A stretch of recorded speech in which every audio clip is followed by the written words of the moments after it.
Yeah, they scream again. But we ain't listening. They said the sky was falling when he walked through the door. Called him every name in the book and still wanted more. While they're out there hugging terrorists and opening up the gate, he's building that wall and making America great. They cry about democracy dying every single night, but the only thing dying is their grip on power and their appetite for a fight. Keep the faith, America. He's keeping us safe, while the left keeps cheering for the bad guys night and day. They hate the flag, they hate the fight, they hate the red, white, and blue. But Trump's in the White House saying, not on my watch, not on my crew. So keep the faith, America. Stand tall and stand true. He's fighting for you, and I'm fighting right there with you too.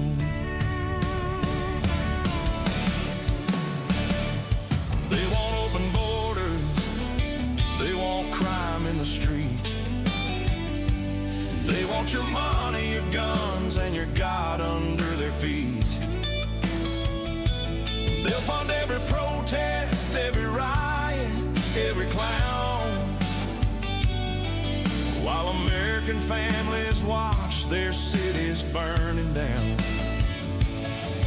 They scream defund the police, then call 911. Hypocrites in designer clothes, having way too much fun. Keep the faith, America. He's keeping us safe, while the left keeps cheering for the bad guys night and day. They hate the flag, they hate the fight, they hate the red, white, and blue. But Trump's in the White House saying, not on my watch, not on my crew. So keep the faith, America. Stand tall and stand true. He's fighting for you, and I'm fighting right there with you too. They call him a dictator while they censor what you say. They scream about fascism, but they're the ones taking rights away. They love every tyrant from Tehran to Beijing, long as that tyrant hates America and everything we believe. They'll tax you to death and spend it all on their schemes, while red states are thriving and living the American dream. Yeah, they can call us deplorable, call us every name in the book, but we're the ones paying the taxes and carrying the flag while they look. So go ahead and riot, go ahead and scream. We're over here keeping the faith, living the dream. Keep the faith, America. He's keeping us safe, while the left keeps cheering for the bad guys night and day. They hate the flag, they hate the fight, they hate the red, white, and blue. But Trump's back in the saddle, doing what real leaders do. So keep the faith, America. Stand tall and stand true. He's fighting for me.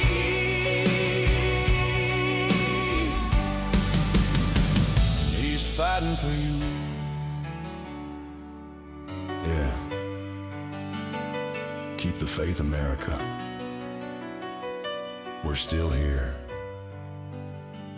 and we ain't ain't going nowhere.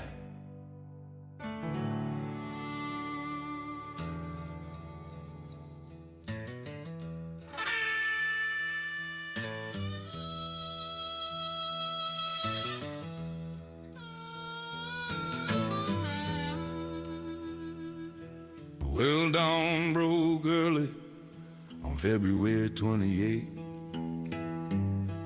Trump gave the word, no more waiting at the gate. U.S. and Israel, side by side in the fight, launched them strikes deep into the Iranian night. Targeting the mullahs, the press and their crew, nuking their nukes before they could brew. Tehran shaking with explosions in the air, smoke rising high, showing we mean business there. God bless America. God bless America.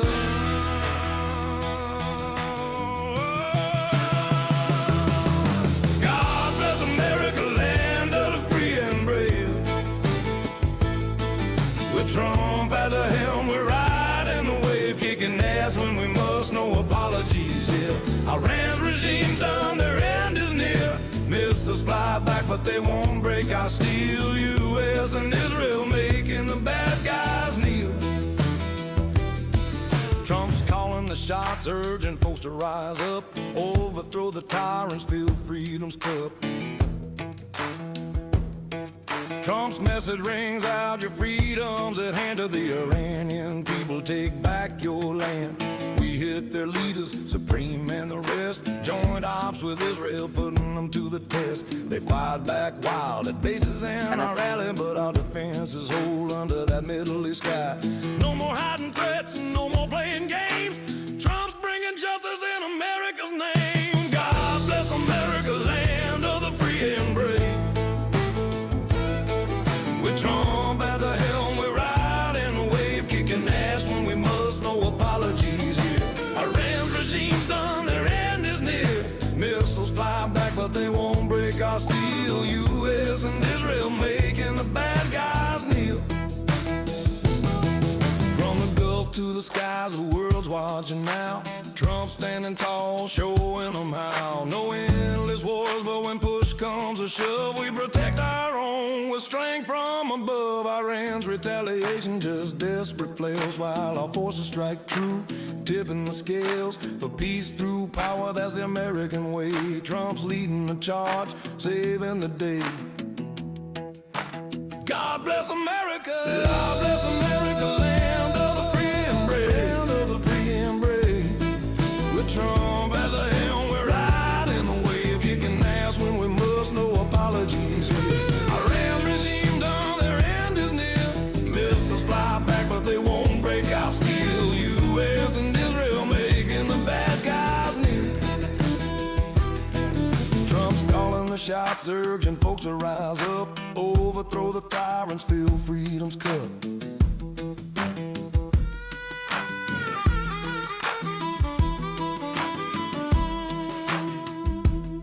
Yeah, Trump's America, strong and true, kicking ass for me and you. God bless the USA and Trump too.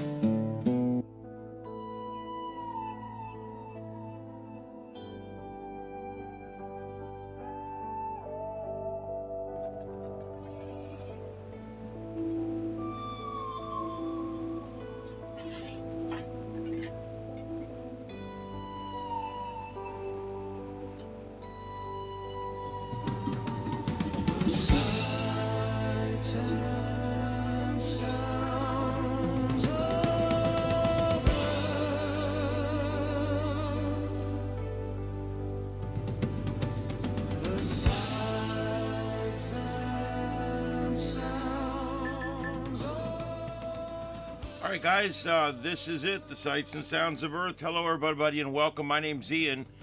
And I am your captain this evening for our journey through space. And here we go. We're going to be, we got lots to talk about tonight. We've got breaking weather news in Kansas.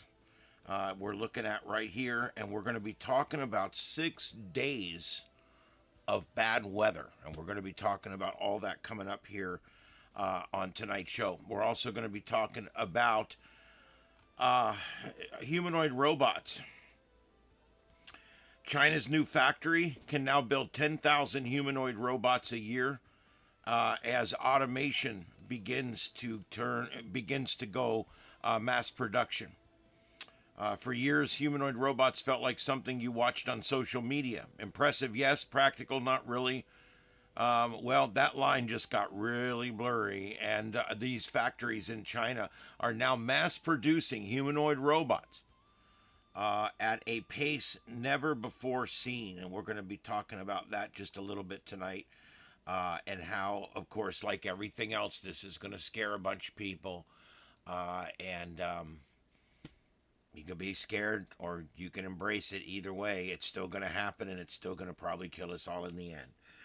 But I'm not going to live more than another 20 years anyway, so I'm going to enjoy the shit out of it while it's here. They're wanting to add up to about 10,000 units each year, which means that next year they would produce 20,000 units. These things right now are pretty expensive, but something that's going to that is really important, as you know, as technology comes out, it gets cheaper and cheaper. And so we're going to talk about how that plays into this tonight in just a few minutes. We're also going to talk about the United States Postal Service. What are we doing with this? What's up with the USPS, or USPS as I call it? What is up? Here they don't want to be government. We're not government. Yeah, oh wait, we're government. Oh no, we're not government. They're only government when they need money. When they don't need money, they're not government. I'll be honest, I get a little sick of the whole thing with USPS. I don't use it anymore. I have not received a letter that I cared about in years. I went paperless many years ago, and I have an address listed, but I don't get mail there. I don't want mail. I think that the United States Postal Service has been a huge waste. We're simply holding on to nostalgia.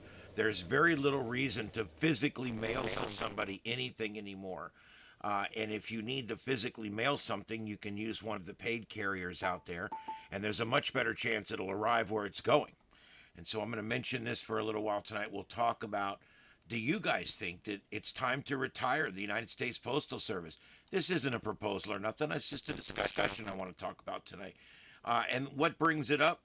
They have a $2.5 billion deficit this year. And they're looking for, of course, the federal government to fill the gap. And so, do we need them? I don't think so. But let's talk about it in just a little while tonight on the Sights and Sounds of Earth. And of course, we're going to be updating you, and we'll do this right now. And then we'll get back to the breaking weather. There is weather. We've got severe thunderstorms on the ground right now. Nothing, let me double check. There was nothing tornadic when I opened the show. Nope, we've got a number of severe thunderstorm warnings. But no tornado warnings right at this minute, so we will revisit this back in just a few minutes. All right, so as far as what's going on,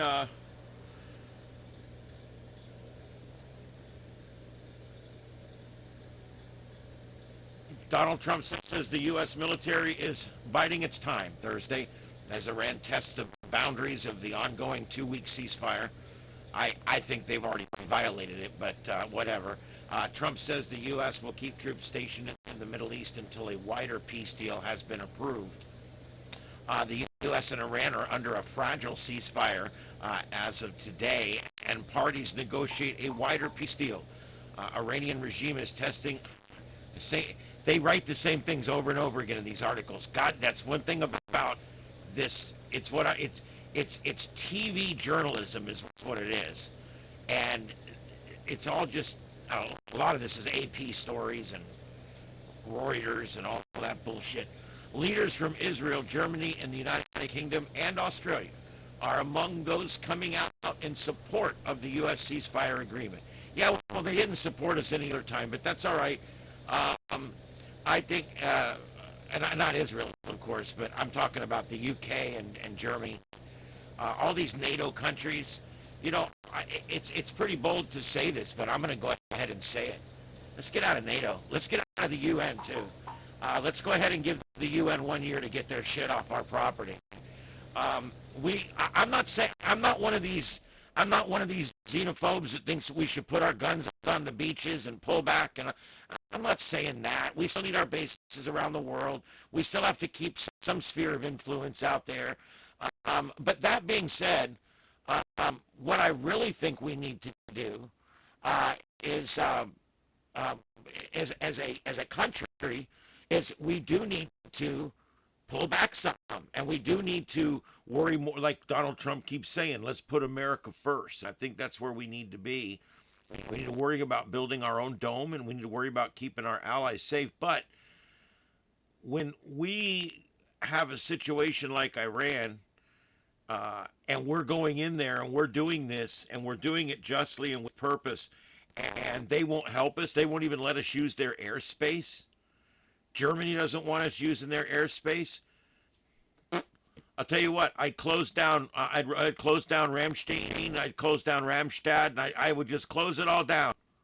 Close it all down, pull it out. Let's see how they like that. We're not spending no more American dollars in your country. You Germans, I won't get into some other stuff. Anyway. Hey, VTX, what's up, man? I sound like a Borg. Gargling. Here we go. What could this possibly be? I have no idea what this could be. So if it starts doing it too much, I'll just shut it down.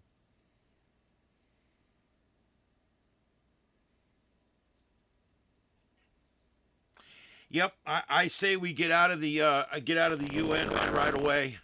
I would give them an ultimatum. They got a year to get their shit off our soil.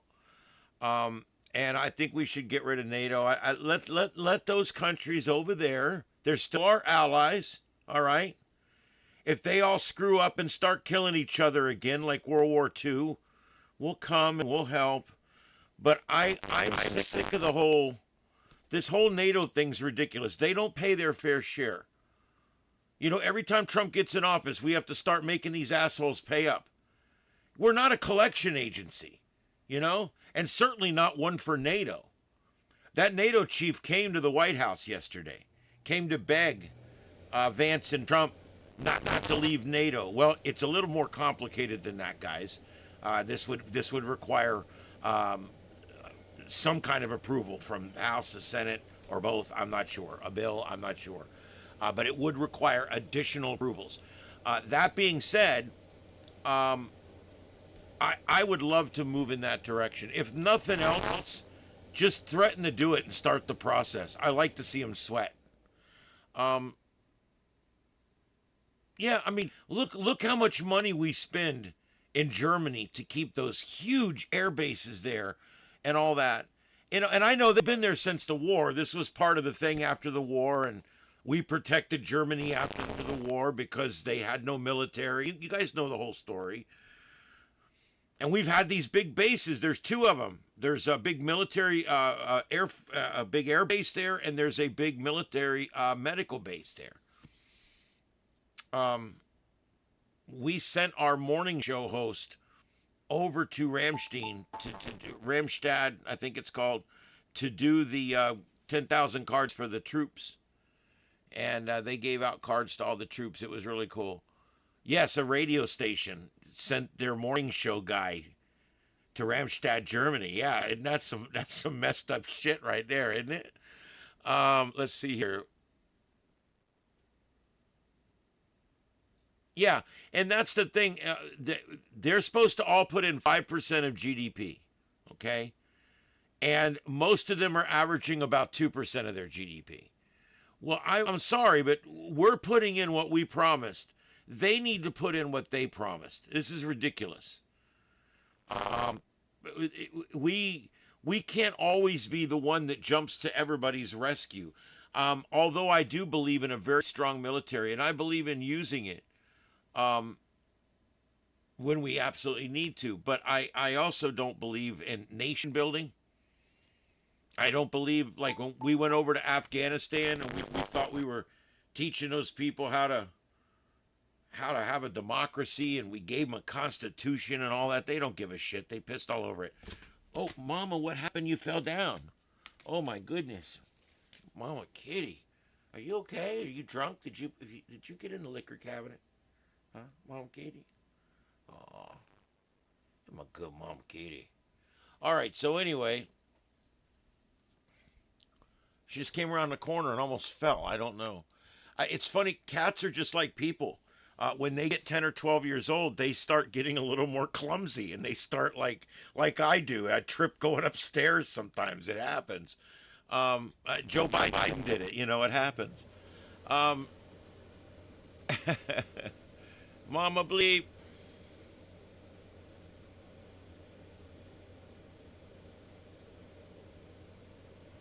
Yeah, send Trump and all. You know, Trump and all can be used around the world, not just in this country. I think that it could be used just around the world. Mr. Gorbachev, will Mr. Gorbachev tear down this wall? I love that, man. My second favorite president of all times. The great Ronald Reagan. He took a bullet for his country too, by the way, if you remember. He got shot, almost died while he was in office.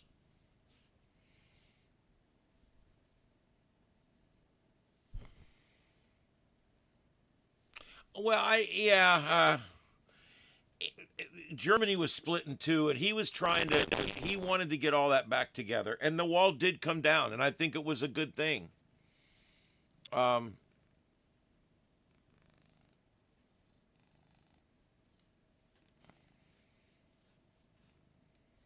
Yeah, it is what it is. I just know that I'm sick of this country footing the majority of the bill for the UN, and this country footing the majority of the bill for NATO. And I'm sick of it. I'm done. I'm done. You know, I think that because I swear to God, if we were attacked today, I wonder how many of them would start coming this way. You know, I think about the original movie, Red Dawn. I only watched the new one once, but it's pretty similar. But the original one, think about the original movie, Red Dawn. All right. One thing you never saw in that movie, and of course it was not addressed in the movie, but we saw Cubans, we saw Russians, we saw Chinese, all part of the invasion force that was taking over the southern half of the United States of America. That was the premise of the movie. If you guys haven't seen the original Red Dawn, it's required watching. You need to go catch that as soon as you can. Yeah, Trump and all has been banned in China. But anyway, Red Dawn is a great movie. But if you look at that scenario in that movie, all these communist countries got together and they launched a joint mission where they parachuted in. They came up from Cuba and all around, and they took over a mass part of our country. I wonder, we went all in World War II. I mean, we did. Between the Japanese and between Europe, we were all in. We converted our factories to make weapons. We taught our women how to work with tools and in factories. We did what we had to do to win for Europe. World War II is about Europe more than it was about us, at least in that theater of operation. And so I always think about that. It's like, oh my God, you know, look, we went all in. We were a little late to arrive, and that's because of your bleeding heart liberals slowing things down, preventing us from getting involved. And it ended up, we lost more people because of it, but that's all right. The liberals are always there to screw things up. But the good thing about it is we came in there and we effectively ended the war by one way or the other. You know, call it what you will. But when we got all that done, we stop the war, and then we go back and we go all in on rebuilding Europe. We go literally all in on rebuilding Europe. Everything they need, we send. Rebuilding Europe after that. And rebuilding Germany. Look at Germany today. It's a beautiful country. It's hard to believe that they were genociding just 75 years ago. I agree, Sanguine. I completely agree with you. Every great thing that there is, it comes back to us at some point.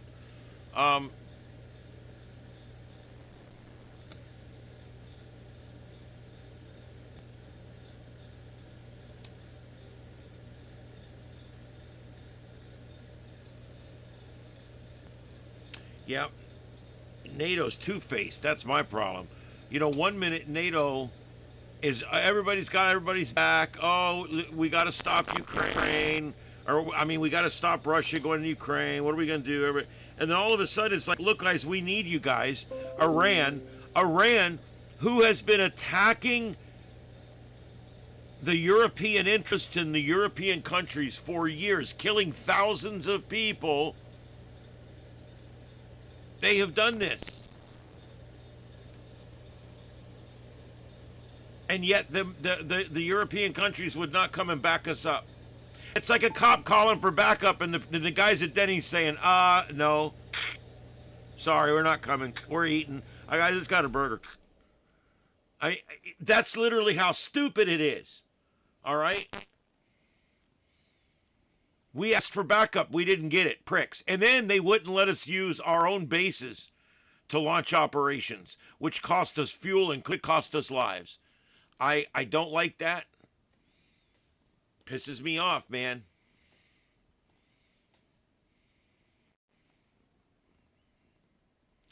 President Donald Trump warned Iran on Thursday amid reports that Tehran is charging tankers a toll to gain access to the Strait of Hormuz. There are reports that Iran is charging fees to tankers going through the strait. Trump says they better not be. If they are, they better stop it now. And he sent the message. You better stop. Iran has demanded the right to collect tolls. I wonder if they're going to do like a toll by plate thing, you know? They're going to do tolls for ships that are transiting the straits as a condition of the current pause in hostilities. The Financial Times reported Wednesday that Tehran plans to require ships passing through the waterway to pay the cryptocurrency equivalent of $1 per barrel of oil on board during the 2-week ceasefire. Meanwhile, Trump has demanded that Iran reopen the strait immediately or brace for renewed military action against its infrastructure. Iran is doing a very poor job, dishonorable, some would say, of allowing oil to go through the straits, Trump said on a Truth Social post. That is not the agreement we have.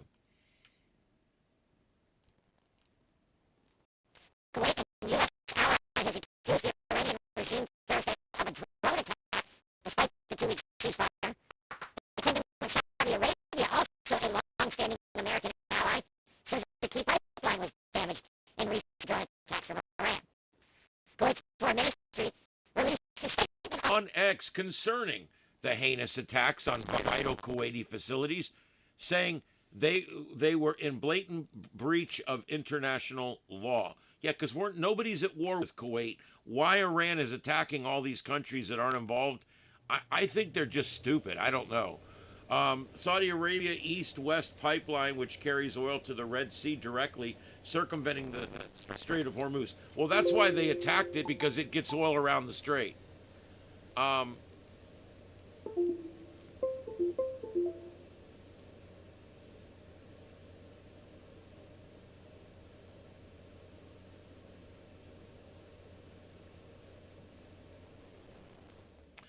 I don't know what to do about the audio. I have no idea.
All right, let's try that.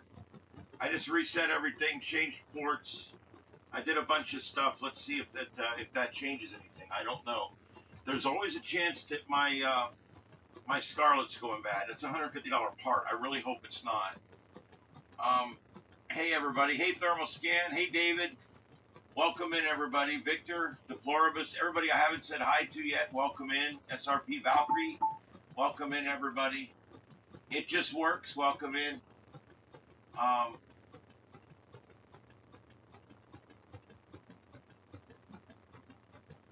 Is that better? Good. All right, well, let's try that for a little while. Mama, you keep turning off Fox News. Why do you keep doing that? Let me change the channels, okay? You're not good at it without the thumbs and all that. She likes to mess with the tablet because she knows she's actually making it do stuff. She has no idea what she's doing.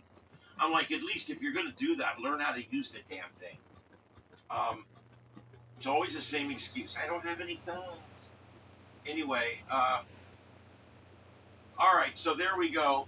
Let me just look a little more. UN rejects Iran toll plan in the Strait of Hormuz. Well, good for you, UK. Grow some balls, for Christ's sake. Inside Tehran, Iranian women describe fear checkpoints and people used as human shields. Yeah, it's terrible there right now. It's absolutely terrible there right now. Whose fault is that? It's not ours. It's not ours. It's a bunch of well, I'm going to call it just like it is. It's a bunch of male chauvinist, Quran reading assholes that are living out there in the desert. They're all pissed off at us right now because we got something they don't, and that's everything. And it's like, you could have everything. They've got enough oil in Iran. I want you to think about something. They got enough oil in Iran that they could be rich beyond the dreams of avarice. But all they give a shit about is attacking people. All they care about is warfare and fighting. It's like, if you guys would just literally do what so many other places have done, look at Mumbai and places like that. I mean, places that were dumps, and now all of a sudden, 30 years later, look, all that oil money is being spent, and they're building huge hotels, and people are coming to spend $1,000 or $5,000 a night to stay there. It's crazy what's going on in some of these places. And it's because they figured it out. They're like, what are we doing? Why are we fighting? What are we doing? And so in the Middle East, the countries that stopped fighting years ago and kind of stay out of it, they're doing much better. Other countries like Iran, they want to fight. They sell so much oil. They are rich. And it's all squandered. It's all wasted on bombs, buying surplus bombs from Russia. That's literally what they spend all their money on. It's absolutely ridiculous. They could have an air conditioner in every mud hut. Okay, they could easily put infrastructure in. They could do so much in that country for those people with all that money they make. But no, it just gets squandered, and very few that live a very lavish lifestyle. It's an oligarchy, of course. The Ayatollahs and all that horse shit Ayatollahs. Yeah, Dubai, great example. Dubai. Holy shit! Think about go look at the pictures of Dubai. It's beautiful. I don't want to go there, but it's a beautiful place. And they figured it out. What we got to do is stop freaking fighting all the time, and stop buying bombs and start buying hotels and shit. Hey, General Sorrow, welcome in. Good night, Valkyrie. Have a good night. Time to make the donuts.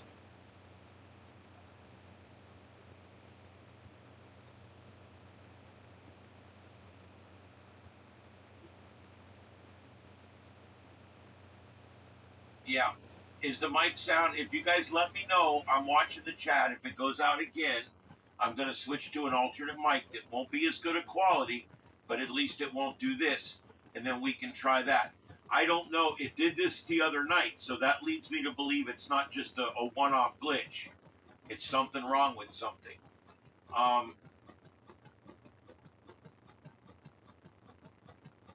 Oh, really? Crypto party. Party! All right. Let's see. All right. So to finish this up real quick, and then I got a few more things I'm going to talk about.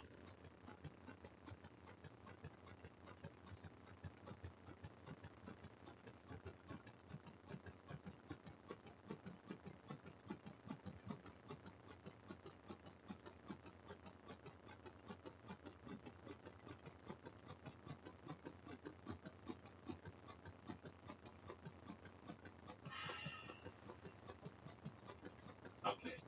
I'm just making sure we didn't miss anything. The next thing I want to talk to you guys about is funny. It's hilarious. A lot of us kind of sit around and think, maybe woke's finally dying. Maybe woke is finally dying.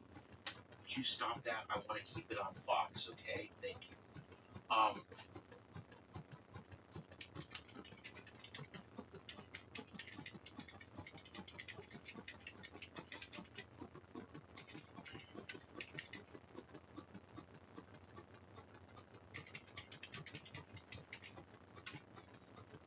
Oh, shit.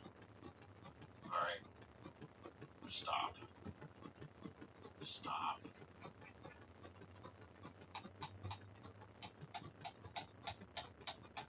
Oh, for God's sake.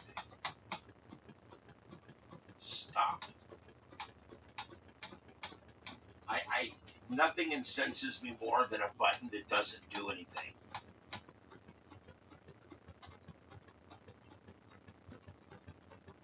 God bless America. Stupid ass fuck. Oh my God. All right.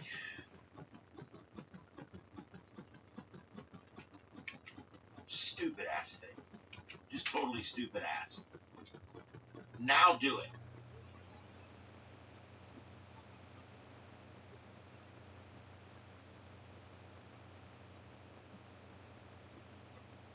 All right. Mama, you're falling off the table. You're being a real pain in the ass tonight. An absolute pain in the ass. All right, so let's check this out real quick. Um,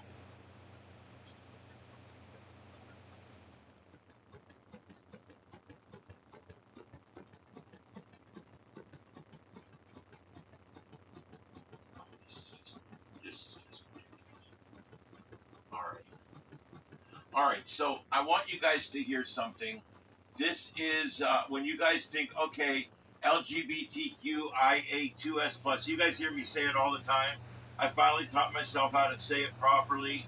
I try to say it right because, I don't want to disrespect any of the L, the B's, the G's, and the T's, and the I's, and the 2's, and the S's, and the pluses. So I try very hard. Anyway, Canada just changed it again. I shit you not. Canada just changed it again. And I don't think there's any hope in hell that I'm going to be able to get this. I really don't think there's any. I don't think there's any hope in hell. Deal with the ongoing genocide of MMIW G2SLGBTQIA+. Yes, you heard it right. Now, I got to tell you, that's just a little crazy.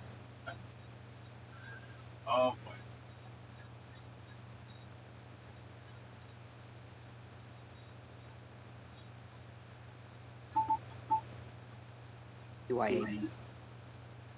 Of MMIW G2SLGBTQIA+.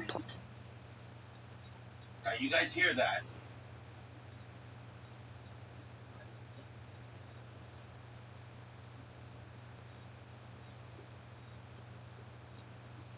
WG2SLGBTQIA+. Oh, shit. I got it screwed up. Hold on just a second. I didn't want to have to play the whole clip because it's a bunch of stupid shit. All right, let's try that. Genocide of MMIW G2SLGBTQIA+. Yes, you heard it right. That's the new one. That's it. That's the new one, ladies and germs. That's the one. Genocide of MMIW G2SLGBTQIA+. Okay, so let's go through it. It's MMIWG. Oh my God. Hold on. This thing is lagging so bad. MMIWG2S LGBTQQIA plus. Okay, and you're probably thinking, what the hell happened, right? Yeah, that's the weather feed going off. You can see the new warnings coming in there. We're going to go to that in just a few minutes. I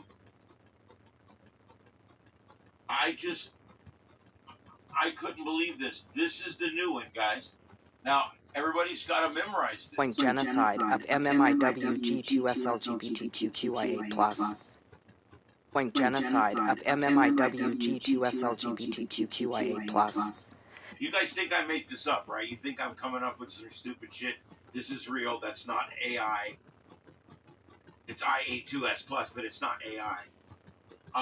Anyway, so what is MMIWG2SLGBTQQIA plus? What is that? You're asking yourself, or maybe you're not. They call it inclusion, but it's actually exclusion. You are correct on that. They can't keep their alphabet bullshit. All right, here we go. M. The M is for missing. You know what I feel like? I feel like the Cookie Monster. C is for cookie. It's good enough for me. M is for missing. Refers to indigenous women and girls who have gone missing, often under suspicious circumstances. Many cases remained unsolved for years. So this one is for women who have been kidnapped. So the first letter, the first M, is for women, mostly indigenous, that have been kidnapped. The second M is murdered. Refers to indigenous women or other women or girls who have been killed. Statistics show indigenous women in Canada and in the U.S. are murdered at significantly higher rates than non-indigenous women. So, I guess if you're murdered, you can be in this group. I don't know how they pay their dues or whatever, but okay. And then you got indigenous people. So now oh my God, how am I ever going to learn this? The MMIWG2LSGBTQQIA2 plus. This now also includes indigenous people. So if you're an American Indian or you're a Canadian indigenous, you are now considered a member in the MMIWG2SLGBTQQIA plus club. Welcome aboard. and women. It just says women. So women, you're all included now. You don't have to scissor or lick or anything. You're in.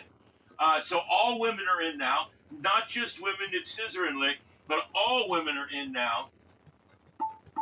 So that's pretty cool. That's exciting. So even if you're a white, straight woman, and even if your hair's not blue, you can still join now. You can now be a part of the MMIWG2SLGBTQQIA plus membership. And guys, if you guys want, if you're having a hard time following along, I want you to follow along. Now I know there's a certain number of people in here that think that I'm totally full of shit right now. That that Ian just made this shit up because he thinks he's special or something. No, seriously, this is it. Go look it up. Google it yourself. Take that, paste it into Google. Check it out yourself. I want you to see that I'm telling you the truth. Anyway, let me get back to the list because it's important. So now we include women. G, the G is for girls. So now we include girls. Isn't that awesome? So girls, you're now in the, I'm not going to say it again, club. Girls, especially indigenous female children and teenagers from all over, you are the G in the MMI, yeah. And then there's the two. The two is for two spirited. I used to think the 2S was like the same thing, but it's not. There's two different things. The two is the modern umbrella term used by some indigenous North American cultures and others to describe gender variants or non-binary individuals who embody both masculine and feminine spirits.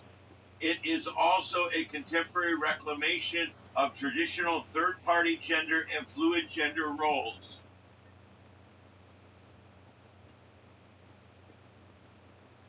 I don't know what the fuck I don't know what I just said. I'm not really sure.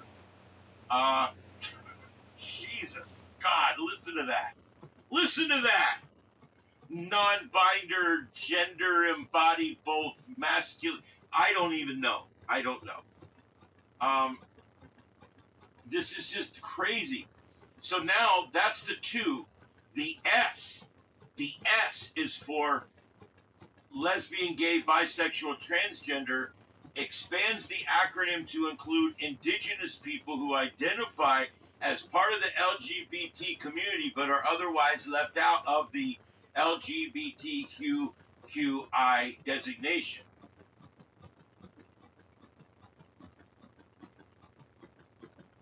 Then we get into the ones you already know. L for lesbian, that's scissor pals. G for gay, B for bisexual, or as I call it, non-committed. T for transgender. Q for queer or questioning. Now, they repeat it twice because one's for queer and one's for questioning. Whatever. So, if you're questioning your sexuality in any way, that gets you into the club. And if you're queer, which just means strange in the English language, then you would make it in the club. Intersex. I don't know what I don't know.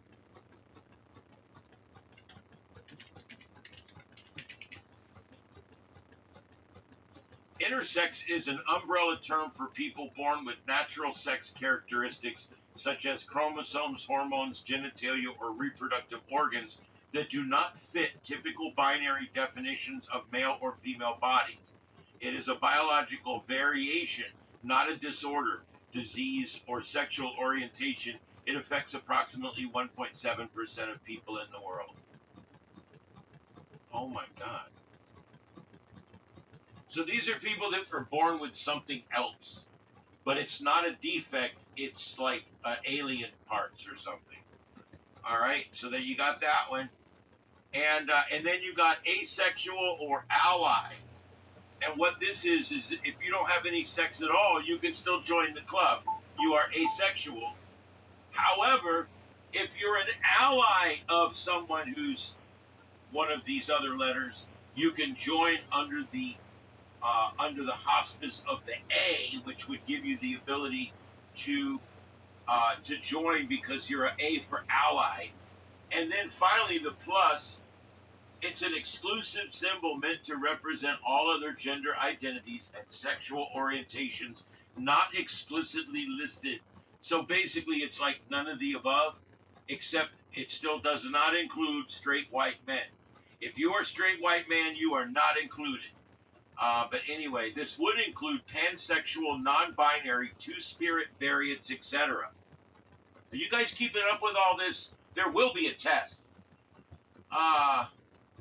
So MMIWG2S LGBTQQIA+ stands for Missing and Murdered Indigenous Women, Girls, and Two-Spirit, Lesbian, Gay, Bisexual, Transgender, Queer Questioning, Intersex, Asexual plus. Okay, let's move on. I don't know what to say. I don't even know what to say. Dude, do we need this? Point genocide of MMIWG2SLGBTQQIA+. This is... Do we need all that? We like these people. I don't know why they need to be... Why do we have to have all this bullshit? All right? How strange is it for people to walk in? Hi, my name's Bob and I'm gay. Why do people do that? Can I walk into my next HR meeting and say, hi, I'm Ian, I bang chicks? I mean, is that right? Why are we checking boxes? Nobody cares. My name's Bill and I collect golf balls. I mean, dude, seriously, nobody gives a shit about what you're banging and who you're scissoring. Nobody cares. I just wish we could just not give a shit together as a big happy family. Problem is, everybody wants to feel special nowadays. And so being LGB, oh my God, being one of these letters is a way for you to be special. They have coming out parties.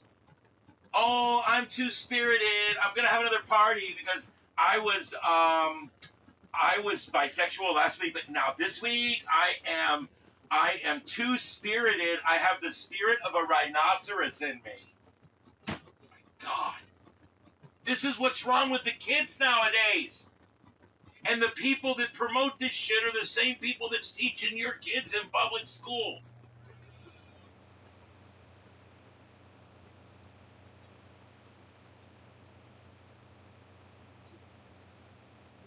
Yes, Matt, I agree. So are mine. My grandmother, who was a specific learning disabilities teacher here in Florida at a public school system, very successful at it with a master's degree, rolling right now in her grave. Sorry, Granny.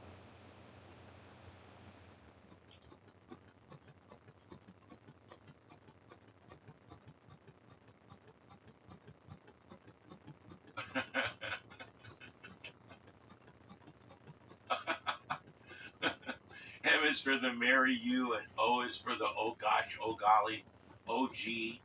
S is for the super constants, how we feel. T is for the terrific, and Y is for the yippee. Marty Moose, that's me. I love it. I think I remember that. Can I restart the After Dark stream?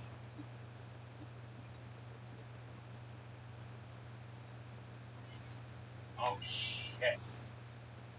I don't think I've even noticed yet, but all the streams are off. Yeah, I can't do it during the broadcast. As soon as I get off here, I'll try to get some going again. I had no idea they were off.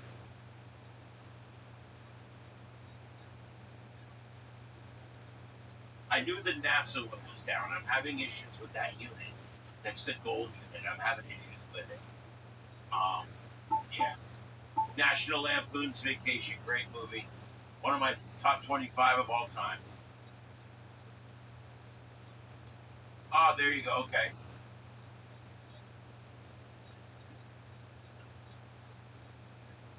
Oh, when they're in the car going to get the Christmas tree. Yep, I remember now. Yep. I love when they sing part of the song and the kids are supposed to sing the other part and they just sit there. It's hilarious. I love that movie. Yeah, a lot of parents, especially in left areas like out in California and places, Portland, the parents make their kids different. They teach their kids that being different is being normal, and that being normal is being wrong. And that is the worst thing you can ever teach a child.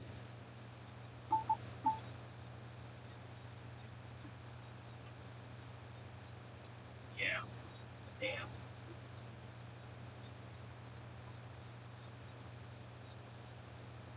Genocide of MMIWG2SLGBTQIA+. This is... There you go. I just wanted you to hear it one more time. All right, so let's get back to this. Let's check the weather real quick here. We do have 3 thunderstorm warnings here. I'm on the split screen. We do have a thunderstorm threat tonight. I'm sorry, a tornado threat tonight, and we've got a tornado threat for the next 3 days as well. And I'm going to be bringing that up and showing it to you here in just a few minutes. Shoot.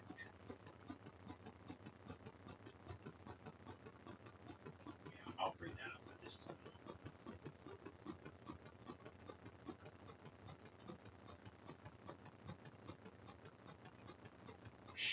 All right, let's see here. Let's make sure we don't have any tornado warnings anywhere.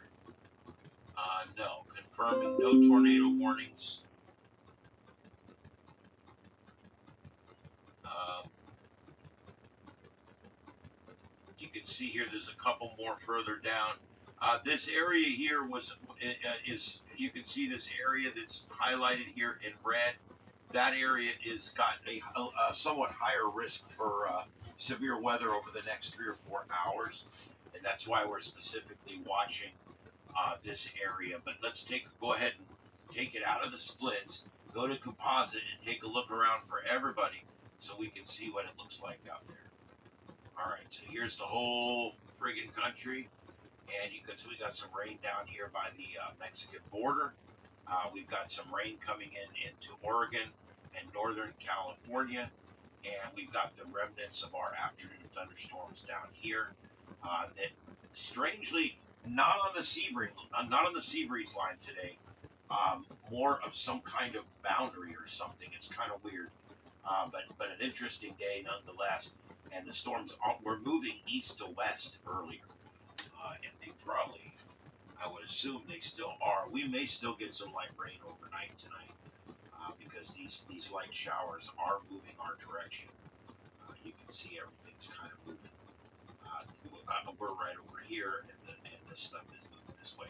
All right, so what else do we have? Well, that's about it. Now, I want to talk about outlooks. We've got some pretty strong outlooks coming up. This right here is the outlook for right now, and you can see that's that area I was just telling you about right there. That's the area where we've got really bad storms. I'm going to go pull up cameras from there in just a minute so we can take a look. But before I do that, this is tomorrow. Notice no yellow, not a real powerful day, but still the possibility of tornadoes in a very tender spot. And then here we go, 3-day. This is Saturday. This is Saturday right here.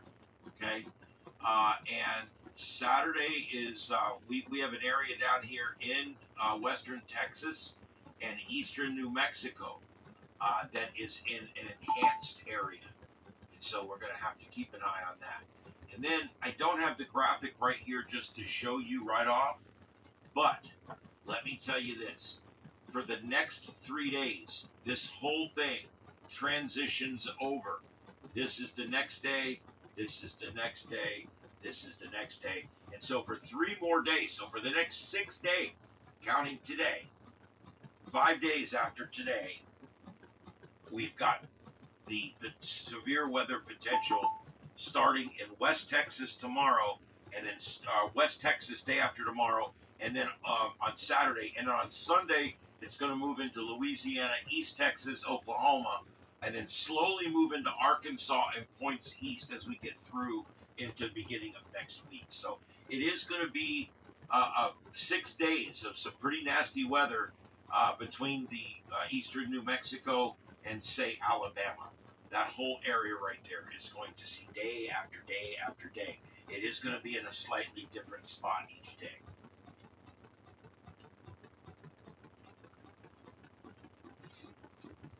Oh, I got a link. Let me check that.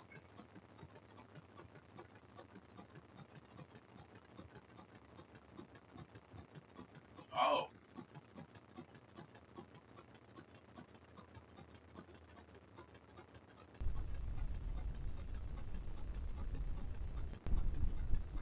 Holy shit. Okay, yeah, I'll put this up. Killaway is pissed. I'm going to put this up in the upper center. Killaway is going, guys. I even got sound. Here, I'll bring up some sound.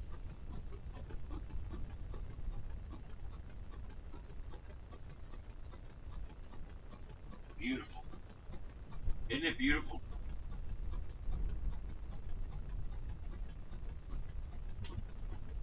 It's pushing out rock like a turd.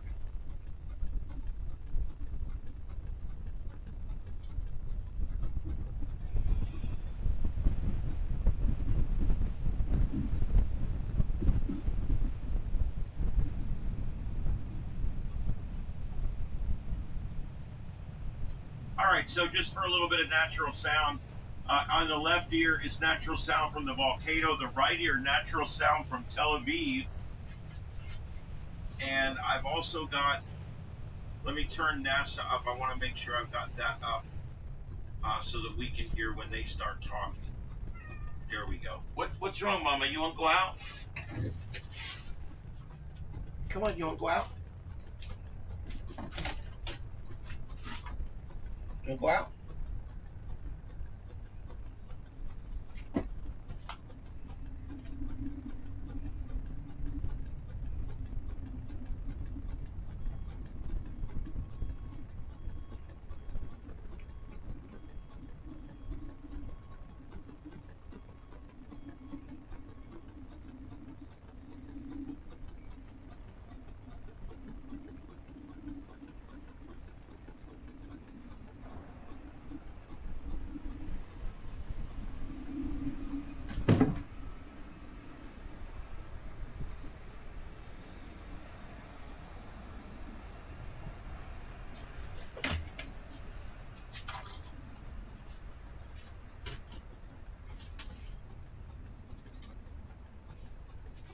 All right. There, you guys like when I bring Daddy Kitty? He was outside with the little kitten, with the one that won't let me pick him up. Say hi, Daddy. We're on the air. This is my cat. For those of you who don't know, his name is Daddy or Goldie, and he's the one that raises all the little kittens when we get them. And he's had a stroke. He walks all crooked now, and he falls down. But he still loves life. He loves people. He loves kittens. And he'll live for a while longer, I guess. But yeah, he had a stroke. He had a couple days where he wasn't really doing well. His lungs were filling with fluid, all kinds of stuff. And then he slowly got back to health, except he's all crooked now. I just went through it with my mom, so I knew what to do. Luckily, he doesn't need a walker or a wheelchair.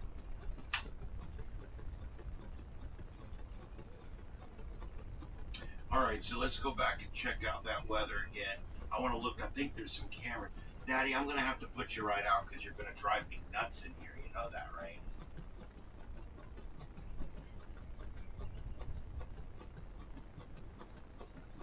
All right, here's our big storm. Of course, you have no cameras right near there, unfortunately.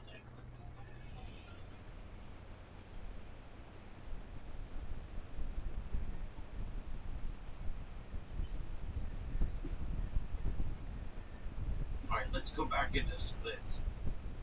Also, the upper right there, we got one violent thunderstorm. I believe that they're on this storm we're watching right here. This is the big storm, so... all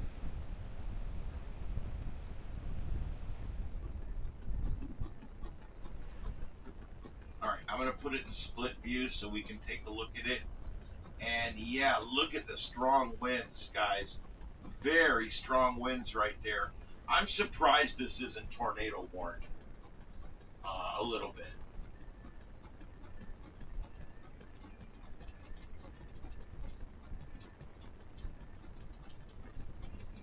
That's some very strong winds in that thing. It's like a derecho or something as it comes across. This could easily produce damaging winds, even if it's not producing a tornado. I would take cover anyway. If it were me, this is going to be coming through, I think, Wamego. I think it's going to end up north of Wamego. Most of it anyway. Yeah, I think it's going to end up north of Wamego. And here's another thing. The winds extend down here on a part of the storm that really doesn't have a lot of rain. You see that? There's a really windy portion of the storm right there. See how this you can see me drawing here, guys. Let me switch this. Hold on. It's easier if I draw in purple or pink because that way you can see it. All right, so notice that we've got this whole area down here of very strong winds. And but notice here, notice where my circle is over on the other radar. Come on, Daddy, let's go. He'll drive me absolutely nuts in here while I'm trying to do this.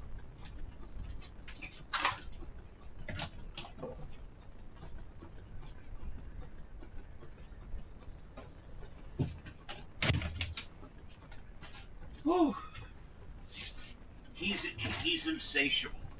He'll just continuously bump up against you, trying to get more and more and more. All right, so but notice where all these really strong winds are. This is We Artemis Mission Control in Houston, Texas. We are currently at a mission elapsed time of 8 days, 3 hours, and 34 minutes into the Artemis 2 mission. You are currently seeing a live look at the Artemis Real-Time Orbit website, or ARO, which provides updates on the Orion spacecraft's velocity as well as its distance from the Earth and from the Moon. We are currently in an expected forward link loss of signal, or LOS, and expect to regain that forward link in about 6.5 minutes from now. The forward link refers to the uplink capabilities, so the transmission of communications and telemetry from the ground to the spacecraft. Now, during an earlier data rate change, we did have an unexpected return link loss of signal. So if that return link is not recovered ahead of that forward link acquisition of signal, again taking place in about 6 minutes from now, then an Orion S-band string swap would be commanded to try to regain that return link. And the return link refers to the downlink capabilities, so the transmission of communications and telemetry from the Orion spacecraft to the ground.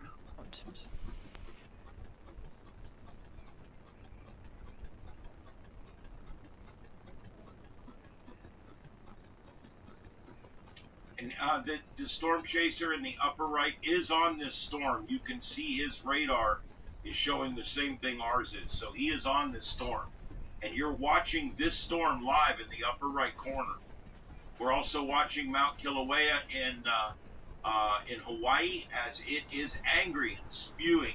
We're also watching the last hour or so before dawn in Tel Aviv and Jerusalem and the Middle East, where missiles have been flying most of the night.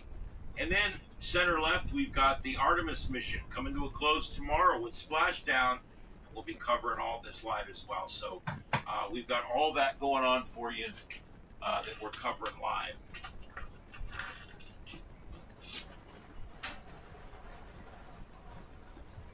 The live sounds you're hearing are one side. Let's see, which side is it?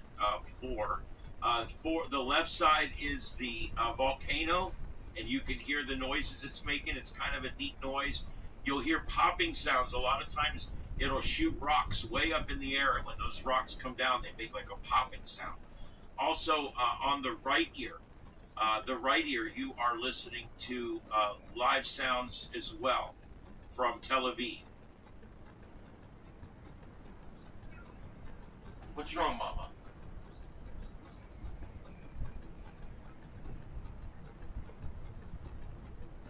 All right, so let's continue the coverage there. I just wanted to mention real quick and go through the story here real quick while we're waiting on NASA to finish up there. USPS halts pension contributions after warning of looming cash crisis. This is a failing hunk of shit, the United States Postal Service. It is just failing. It's floundering. It's garbage. They're another $2.5 billion in the hole. And it's going to run out of cash without major reforms. They're asking for a bailout from the Fed. This is ridiculous, guys. This is every year. I'm sick of it. What's the problem? If it costs $2 to send a letter, then you, by God, charge people $2 to send a letter. But I'm sick of it. I'm sick of paying for it when I don't use it, number one. We don't need the USPS anymore. How many magazine subscriptions do you get? Do you still get your bills in paper form? I save $50 a month by doing paperless on all of them and doing auto pay on a few of them. I can save $40-50 a month on stupid shit like that. There's just no need for USPS anymore. I don't use it. I don't. And this move, which affects the federal employees' retirement system, comes just weeks after the Postal Service warned Congress it could run out of cash in under a year without significant reforms within the organization, including changes to the pension funding and raising stamp prices. USPS, or USPAS as I call it, emphasizes that the pause will have no immediate impact on their on current or future retirees. I don't know how, but okay. Let's see. Get back to the thing here.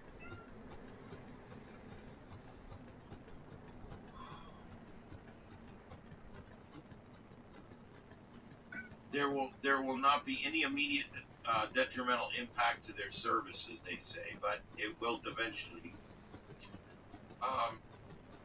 USPS has previously reported mounting losses over the years totaling $118 billion since 2007, as volumes of its most profitable product, first-class mail, fell to their lowest levels since the late 1960s. Mail counts have fallen to levels like 1960. However, our population has doubled since 1960.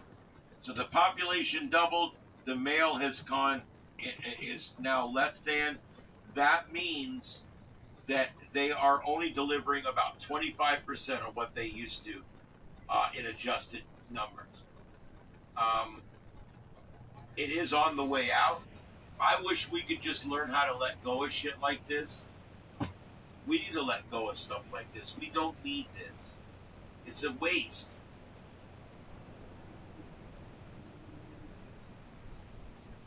I'm not sure. I believe that's probably an AI representation, but it's whatever they're showing. That is live on NASA TV.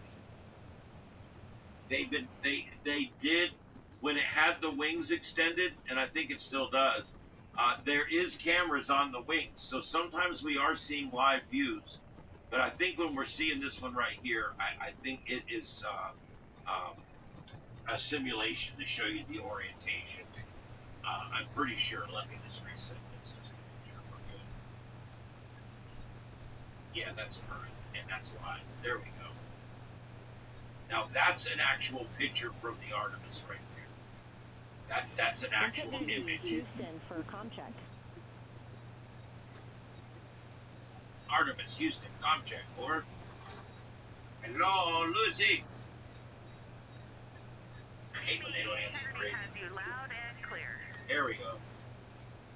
Good afternoon, Christina. I have you loud and clear as well. Just a heads up that we did lose the return link sooner than we expected, but we have regained good forward and return. We're glad to be back in comm with you.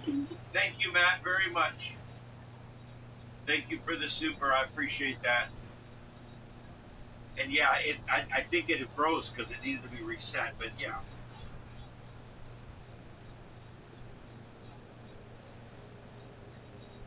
All right, guys, the upper right is chasing the storm that you see in the lower right.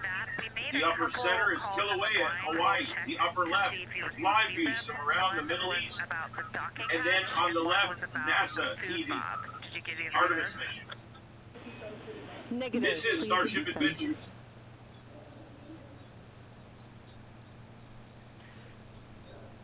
Okay, copy.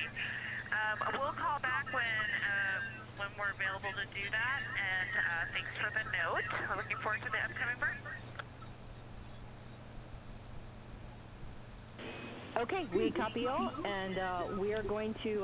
Good evening. The food bob call was there's a full bob in bag 11, plus a mostly full bob and a few toilet or a few of the condiments, etc.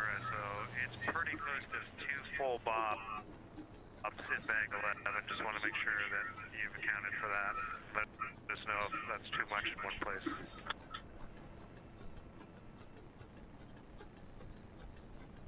Thanks for the report, Jeremy, and we're good with that.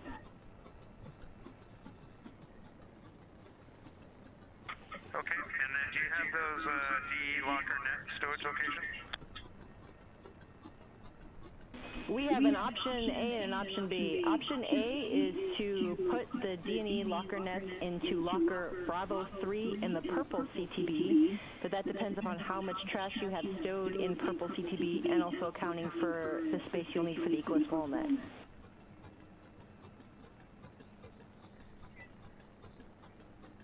Okay, that makes sense. What about option B? Option B is same locker, Bravo 3 in the yellow CTB.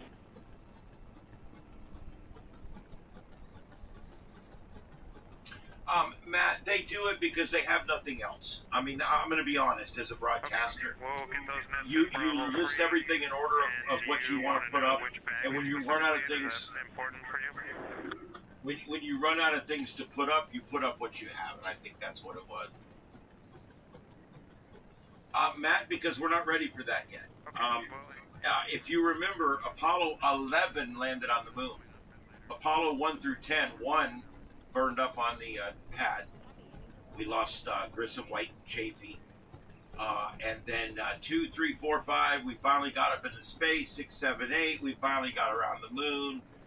9, 10, we tested the lander. We tested the docking procedure. We tested everything. And then finally, 11, we go down to the moon. Well, in this run here, we're doing it in 4 missions. Artemis 1 tested the system that delivers everything into out of the atmosphere and out of our orbit, out of our sphere of influence. Artemis B tested this one here. Artemis 2 tested the free return and the loop around the moon and all that kind of good stuff. Tested the spacecraft for endurance. Tested a lot of different things. And then now Artemis 3, they're actually going to do the docking maneuver and all the different things to make sure that we're ready for the moon. And then by Artemis 4, there should be a crew where we will be sending down, I think 3 down and keeping 1 up. And that's all going to come up. So, yeah, I mean, you just have to understand the way it works. We basically, instead of 11 missions to the moon, we're actually trying to do it in 4. So there you go. And thanks again for the super chats. I really appreciate that. So that's kind of how that works. Each mission builds for the next one. And by the time we get to Artemis 4, we will be sending down a manned lander to the moon. And then there'll be an Artemis 5 and an Artemis 6, and we'll see how long we can keep it going. Yeah, and Artemis 3 will have a working craft or 2. It's going to be great. Yeah, so it's one of those things. There's no when we go to the moon, and land on the moon and all that. That's so many moving parts. It just takes a number of missions to make sure that we're ready for that. They don't even have the spacecraft with them. They would need to land on them. So.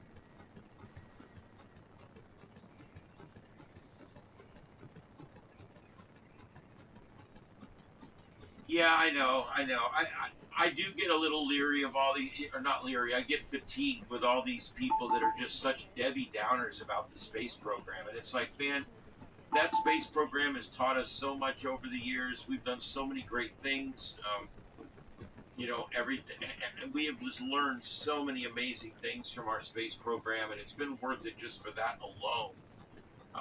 Not to mention, I think the space program can be a hell of a boost for the country. I think it helps our morale as a country. And we can use that right now. I think it was not planned this way because these things are planned years in advance. But I think it's a good time right now as people get a little leery with this situation in the Middle East, and people get a little fatigued over all the stupid protesting by the un-American people and all that kind of stuff. I think this is a good time for this. It's actually a positive that pulls back in the other direction.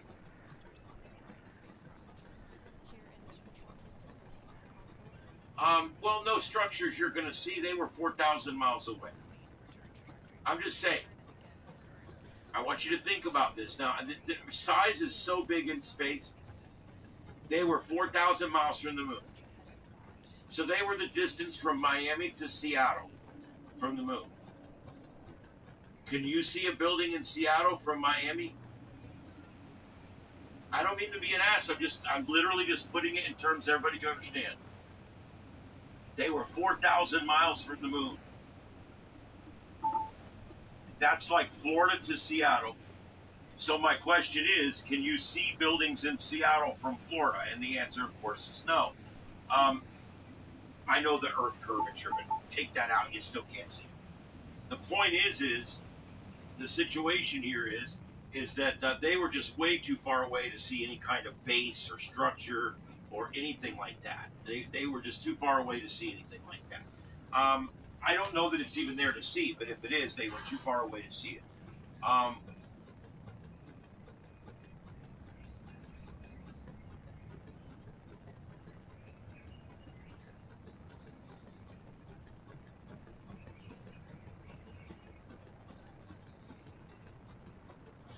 Yeah, and that's another thing. Democrats they're all for the moon, they're all for space, they're all for everything. Until Donald Trump's in charge. Now they hate the moon, they hate the space program, they hate everything because it's Trump derangement syndrome, guys. It literally is Trump derangement syndrome. I don't know, these people need to take something for it. And I don't know what they're going to do, but they got to do something because I get sick of it. Anyway, it's a good time for a word from our sponsor. Ladies and gentlemen, this is Starship Adventures, the sights and sounds of Earth. And now, a quick message from our sponsor. Welcome back to reality. Do you have a family member that has gone off the deep end, lost all connection with reality? Are they suffering uncontrolled crying and an unexplainable hatred for Donald Trump? Do you want to get that loved one back? Introducing MAGA Strength Trumpanol, a medication specifically formulated to treat the symptoms of Trump derangement syndrome. It reverses the debilitating effects of TDS and brings normalcy and reason back into focus. Get your loved one back today with Trumpanol. Side effects include sudden onset of personal responsibility and a strange desire to pay your own bills, uncontrollable urge to say thank you to service workers and law enforcement, mild to severe improvement in critical thinking skills, may cause enthusiastic patriotism, flag waving, and an inexplicable urge to get a job or start a nuclear family, increased tolerance for differing political opinions, sudden appreciation for border security and law and order, temporary loss of victimhood identity, patients report feeling oddly empowered instead, development of a functional sense of humor about political figures, may develop immunity to corporate media fear porn, may cause you to stop virtue signaling on social media and start building something real in the physical world. Do not take if you are allergic to winning, common sense, or constitutional republics. Trumpanol, the leading treatment for acute Trump derangement syndrome in adults. Get Trumpanol today, wherever psychedelic or hallucinogenic drugs are sold. Stop being a crazy bitch. Get Trumpanol today. Trumpanol, welcome back to reality.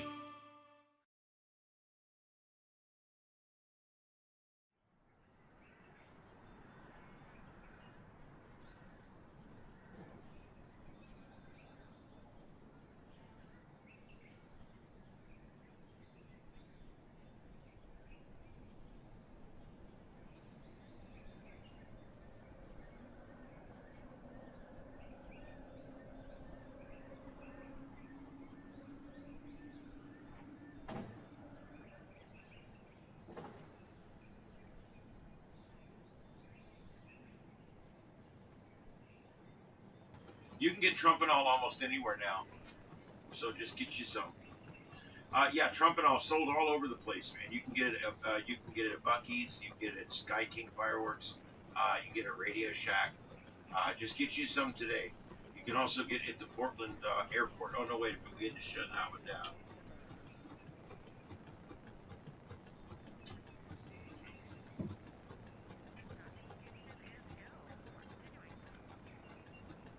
All right, guys, let's take a quick peek here. This is the earthquake monitor. We did have quite a cluster today on the western side of the Ring of Fire. We had a bunch of 4s and 5s here, all out here in the water. Surprising there was nothing to it, but all these island chains out here. But nothing out of the ordinary today when it comes to our seismic stuff. Nothing really that big, nothing really to talk about. I just wanted to bring it up and show you. I'm keeping an eye on it every night.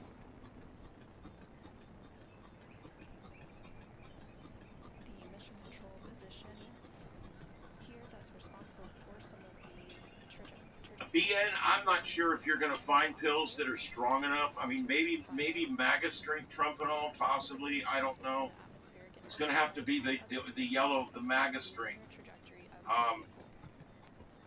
But I don't know. I just wouldn't watch it. That's just my suggestion. I wouldn't watch it.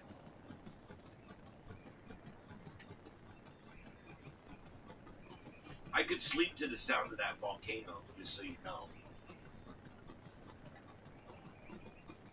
It's got a nice sound. I'll sleep to that tonight.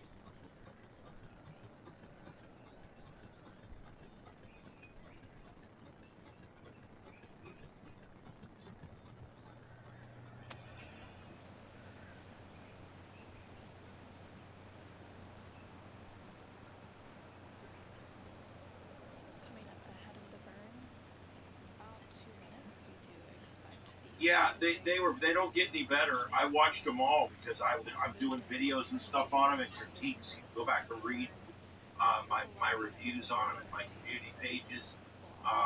Yeah, they're terrible. I watched them all. They're disgusting. I mean, you know, gay Klingons with polyamorous bisexual parents walking around and prancing around, kissing other male cadets in a Starfleet issued skirt. I'll pass. I'm passing on that shit.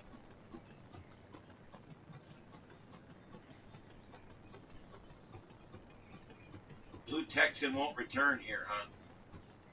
You know what? I don't know if you've noticed, I run trolls off. I troll them back. I troll them hard. I call them on their bullshit. They can't stand it.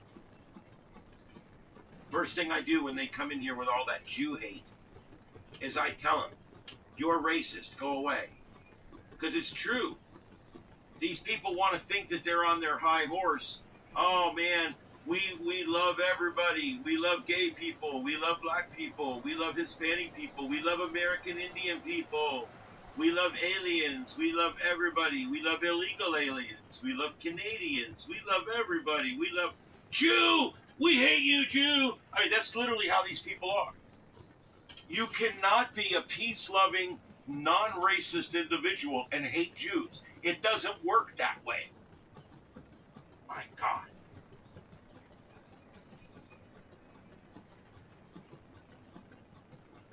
Yeah, it actually got worse after the first one or two. It actually went downhill for a while. Yeah. Yeah, you didn't miss anything. I'm telling you, it's terrible. It's garbage. It's horrible. That's right. The Klingon Empire will never yield. I wish I could do a good work voice, but I can't quite get down to Michael Dorn. Today is a good day to die. There, that was better. That almost sounded like him.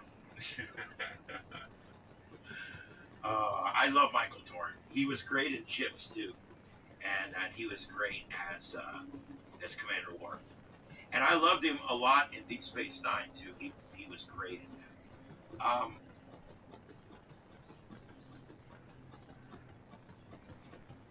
Well, the reason they put a lot of action in is because the writing is so piss poor. Listen, do you remember that first fight they were in with Dickhead, the guy that they were fighting, whatever?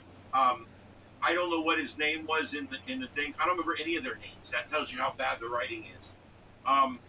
The guy that played Pig Vomit. Yes, I know. The guy that plays the bad guy in Starfleet Academy is the guy that played Howard Stern's boss at WNBC. WNBC. The WNBC. Maybe he goes, Howard, come here, Howard. Howard, come here. Say it like this, Howard. WNBC. WNBC. WNBC. That's one of my favorite scenes. Being a radio guy, that's one of my favorite scenes in that movie. I'm not a big Howard Stern fan, but I'm a fanboy of his movie. The movie is amazing. He did such a good job in that. And that scene where Pig Vomit, the guy that he calls Pig Vomit, his boss, his program director, and he's in there teaching him, no, Howard, damn it, Howard, you gotta go WNBC, WNBC.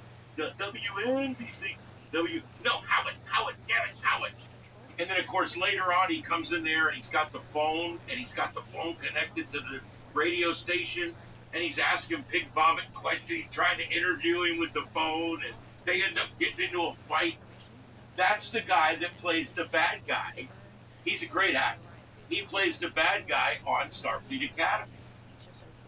And, yeah, the whole thing's in the estrogen zone. I think it's actually shot in the estrogen quadrant space aboard the USS Estrogen. No, the ship is called the USS Vagina. That's right, it's the USS Vagina.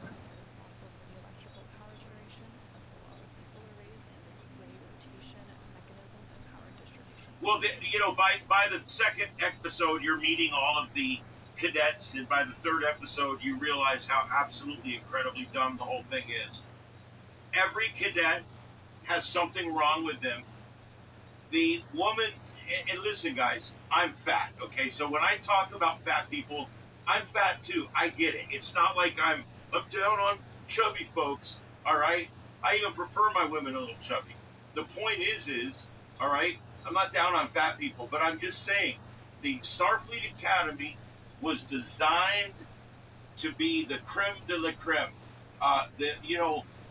It's like the special forces, to be an officer on a starship, you got to go through 4 years of officer candidate school, and they only let in 1 or 2% of the people that apply, and only a very small percentage of them would actually get their comm badge and be given an assignment on a starship.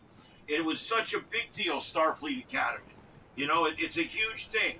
And then they turn around and everybody gets to be in Starship Academy. They got people in Starship Academy that are in wheelchairs.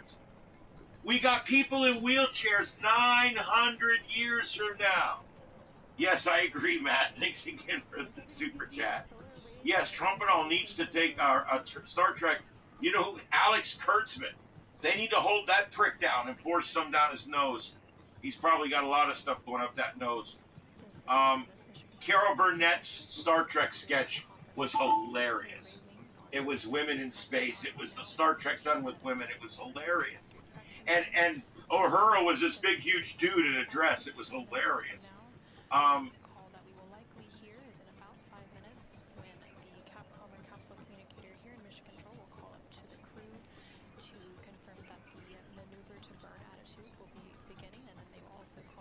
Okay, so we're getting ready to do one of our burns here that's going to put us in a position for that return tomorrow. So we'll be listening for that here in the next few minutes as well. Mission control position responsible for those attitude maneuvers is GNC, which stands for Guidance, Navigation, and Control Officer. They're responsible for managing inertial measuring units as well as global positioning. Yeah, one cadet is a guy who was separated from his mother by Starfleet because his mother was a criminal that was involved in the death of a Starfleet officer and theft. And so that the whole thing was based on children being ripped away from their parents. Do you get it? Everything in this was virtue signaled. It was something that's going on in real time. And then he gets away, and he gets back in the academy. He's kind of the star. He's the one you're kind of following, I think. And then the next person in the academy is the gay Klingon with the polyamorous bisexual parents. And he wears a Starfleet-issued skirt.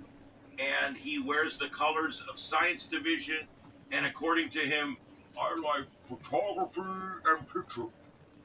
And flowers. I like flowers. Do you know why he sounds like that? Because he's so gay. He's like, I like flowers. And then they bring it down 2 full octaves all the way down to where he's at. I swear to you, it's crazy. And then you got the little Barbie doll chick. She's the little F interest, if you know what I mean. And then you got the overweight black hologram. Why is a hologram overweight? Can someone help me with that? Hologram's overweight. Can't we just adjust that in the programming? The hologram's 60 pounds overweight. Of course, she doesn't know how to act either. And then there's who else is in there? I don't even remember. There's the one guy that's actually another guy, like a fish creature, that he goes to his planet and he's supposed to marry this woman in a prearranged marriage. Come to find out he's gay and she's gay, and they're not going to be getting married because she's going to marry this other chick and he wants to go back with the gay Klingon who is already betrothed to the gay guy over in the war college. He's already got a gay boyfriend. They've been kissing all over the place. Lots of kissing guys. And then they go back and now we've got a three-way. You know, we got a three-way and one of them's a Klingon. This is going to get messy. It's going to get bloody, okay?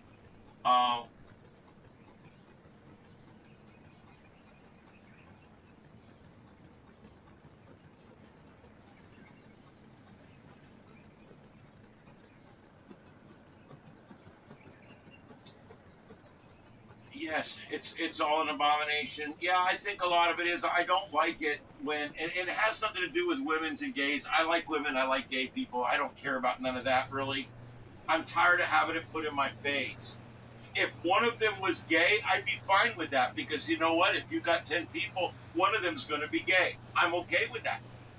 Okay? I worked with gay people. I work with gay people now. I've got friends with gay that are gay. I don't care. But when there's 10 people on the show and 8 of them are gay and 6 of them are overweight and they're in Starfleet Academy, the woman that runs the academy is 100 pounds overweight. Of course, everybody's female. Everybody's female except the postman, I think. Everybody in the whole show is female except Robert Picardo, who played the Doctor on Voyager. And they've done some shitty writing with him too. Of course, he's turned out to be a off the deep end leftist liberal shithead anyway. Yeah, the whole thing just sucks. I'm just so done with it. I'm done with the liberal bullcrap. I really am. I'm just done with the DEI. I'm done with one group of people being worth more than another. You know, why is it that we have 8 crimes? I talked about this the other night, so I'm not going to spend much time on it. But why do we have 8 crimes? Why is it if a black man beats me up, it's aggravated battery? If I beat him up, it's a hate crime and I get 10 years.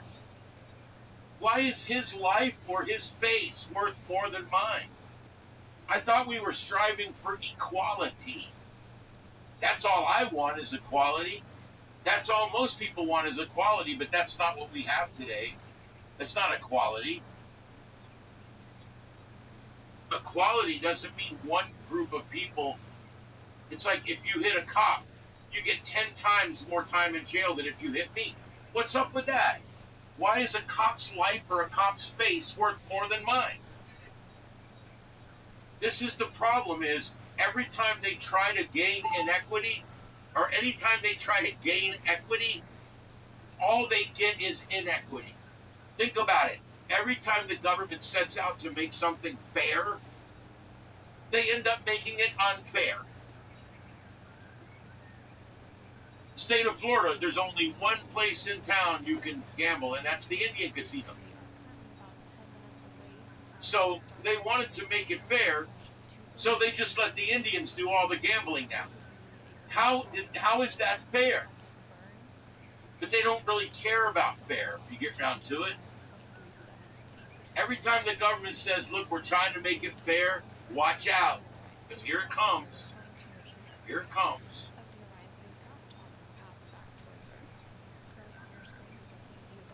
Yeah, Kevin, we got that there right in the center. That is live. Kilauea Volcano, it is going. Yes, because you know what? You cannot have equality of outcome. Please listen. If you've never listened to anything I ever said, this is very important. You cannot have equality of outcome. What we should be striving for is equality of opportunity. Everybody should have an equal opportunity for success. That would be the perfect situation. But the left wants to have equality in outcome. And you can't do that. Some people are smart. Some people are stupid. Some people work their ass off 18 hours a day, putting on a YouTube channel, going to work. Other people sit on their ass all day and play video games. So you're not going to have equality of outcome. You can't have equality of outcome. So what you must strive for is equality when it comes to opportunity. And that's what this country does best. Anyone in this country can mow your neighbor's lawn for 20 bucks. You mow your neighbor's lawn for 20 bucks. Then you mow your next neighbor's lawn for 20 bucks. And 10 years later, you're running a big LLC with 50 people working for you. That's this country. You started it as a lawn boy. Okay? That's what this country brings. Opportunity. Anywhere you go, there's opportunity. There's opportunity on YouTube. I'm doing it right now. There's opportunity in broadcasting. I worked in public safety. There's amazing opportunities in public safety. There's amazing jobs out there. Whether you want to build houses or you want to put out fires, there's amazing jobs out there. This country has amazing opportunities. And that's what we need to look at is, are we creating an equal chance for everyone to succeed? That's what's important. Is it an equal chance for everyone to succeed? And I think in many respects, we do in this country. We do strive for equality of outcome a lot of times. But when we always have the left telling us that we're wrong, and the left saying, well, all these people over here, they didn't get nothing for free, and all this over here, and this and that. No. That's not equality that's equality of outcome. And we're not doing equality of outcome. We can't say that everybody's going to make $500 a month. Everybody's going to make $500 a month, no matter what. They call that a minimum living wage.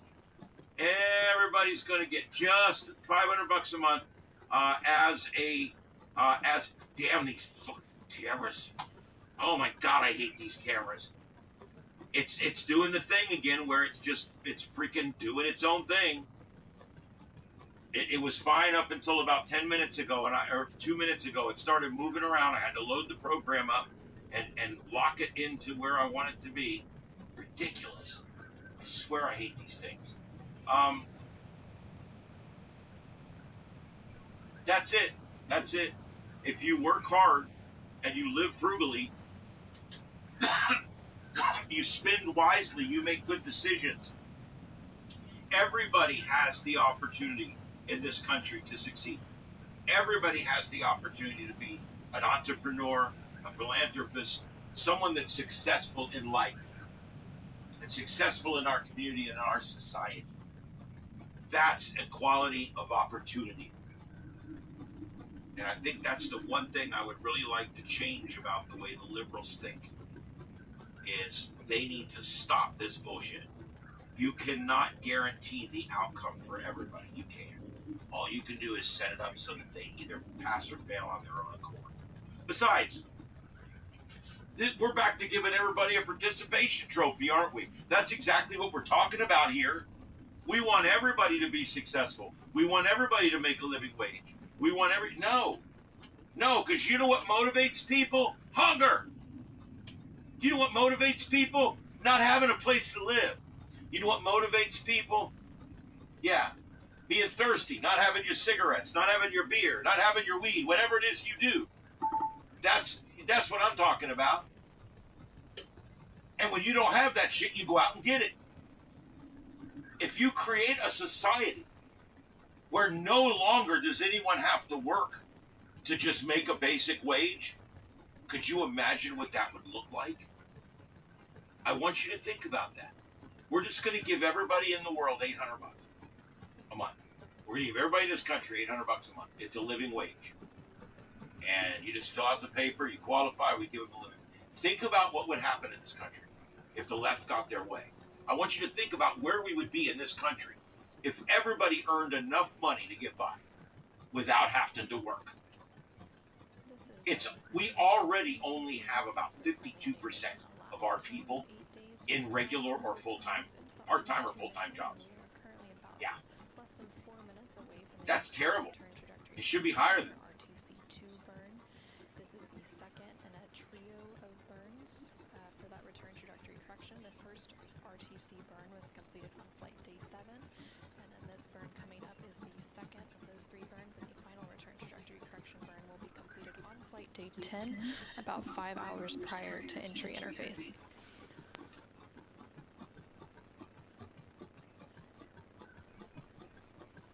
All right, so we are And there listening. on your screen, you are seeing a live view of the Orion spacecraft, the exterior of that spacecraft, and you can get a good look at a couple of those solar array wings, sometimes referred to as SAW. There are 4 solar array wings on the Orion spacecraft that provide power generation, and ahead of this burn, those solar arrays were configured to support the upcoming burn. About 10 minutes ago, the Orion spacecraft also completed an attitude maneuver to prepare for the upcoming burn. Following the completion of this return trajectory correction burn, the spacecraft will complete another attitude maneuver to return to the bias tail to sun attitude. The Orion spacecraft uses a tail to sun attitude as its primary passive or passive safe flight orientation during transit to maintain thermal balance and maximize power generation. So again, that return trajectory correction burn coming up here in about 2 minutes.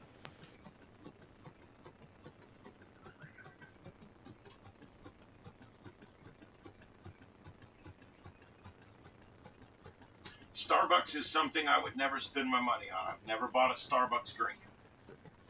I've walked in there a couple times with friends and stuff, looked at the prices and said, no, I'll pass.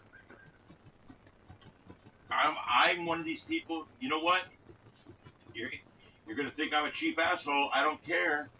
You know what I do? When I'm going to get something to eat, if I'm going to go sit in Taco Bell and eat, or I'm going to go sit at Arby's, those are the two. A lot of times on the way to work, I'll just go sit and eat in there and watch something on my tablet. When I do that, I bring my drink. I bring my drink from home, where I filled it up with Mountain Lightning for $1 a bottle. And I bring that drink, and I go inside, and I sit my tablet, my glasses, and my drink down at my table that I'm going to sit at. And I walk up front, and I order a sandwich, and I order my sandwich and a small fry. And then I go over and get my sauce, and I walk down over to my table, and I sit there and eat it. I don't buy drinks at fast food restaurants very often because they get you. Look at Perkins. I love Perkins, but a tea is $3.89. An iced tea. It's just water and ice and a little bit of tea and a little bit of sugar. It's nothing in there. And they charge me $3.89 for a nice tea. And I'm like, that's it. I'm not doing it anymore. I'm not buying drinks out at all anymore. Now, if I'm out of town, then I'll buy a drink. If I need a drink, I'll buy a drink. Texas, we are now just under 30 seconds away from the time of ignition of that upcoming return trajectory correction burn, which will be the start of that burn. Again, it is expected to be about a 9.41 second burn using the 8 auxiliary pulse-X thrusters on the Orion spacecraft's service module to generate a 5.37 foot per second change in delta velocity. Okay, so we're doing a small burn, which is going to get us back into the pipe here. The return trajectory correction burn has started.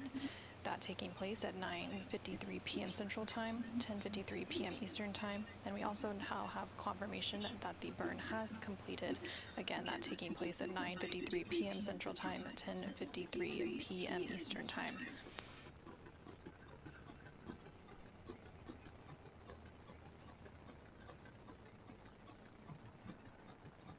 When they ask you to put your name on the cup, you look that liberal right in the eye and you say, my name is Donald Trump. Have her write that on the cup. And then watch, because she'll probably spit it. We are assessing the details. You have to be a far leftist to work at Starbucks. Far, far left.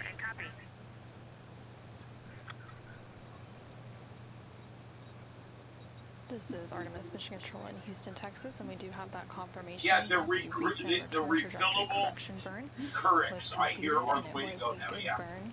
Teams on I've the heard ground that from a assessing the number of details, people. but it was I don't expected drink to be coffee. a 9.41 second burn for a 5.37 foot per second delta velocity. There you go. Again, these return trajectory correction burns help to fine-tune the Orion spacecraft's path as it makes its way back to Earth, and this was the second in a series of 3 return trajectory correction burns, with that first return trajectory correction burn taking place on flight day 7, and the final return trajectory correction burn is expected to take place on flight day 10, and about 5 hours prior to entry interface.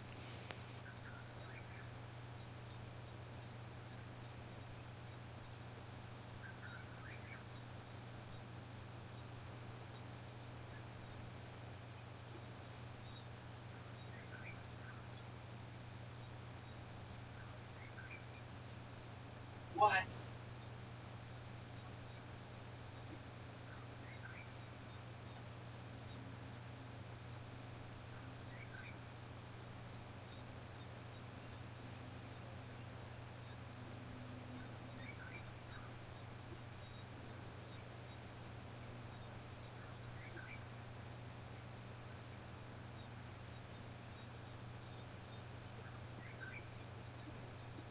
Jesus.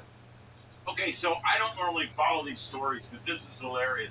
You remember the woman that disappeared on the boat in the Bahamas, and they arrested her husband because they think he pushed her off the boat and killed her? Well, he has been arrested, and they put him on a boat to take him back to the mainland, and it hit rough waters, and he fell off of that boat and hit his leg and injured himself, and they had to do a rescue of him off while he was being transported back to answer to the crime of why his wife is missing. Wow. So there's a bizarre turn of events right there for you.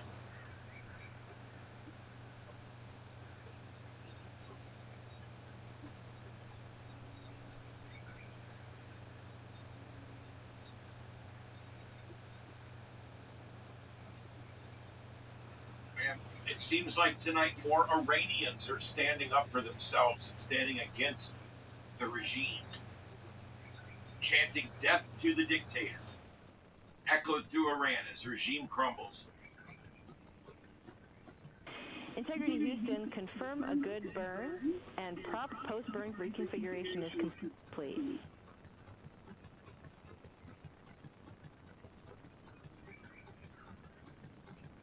Oh, here we go. Is this Starbucks? Copy all, and No. we have a gorgeous view of you out window 2.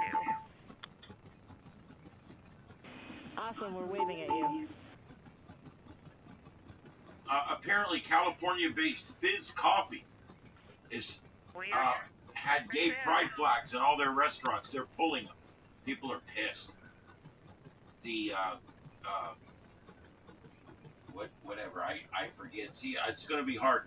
The MMIWG2 SLGBTQQIA plus community was upset about 4 it. minutes ago, the second return trajectory correction burn was completed.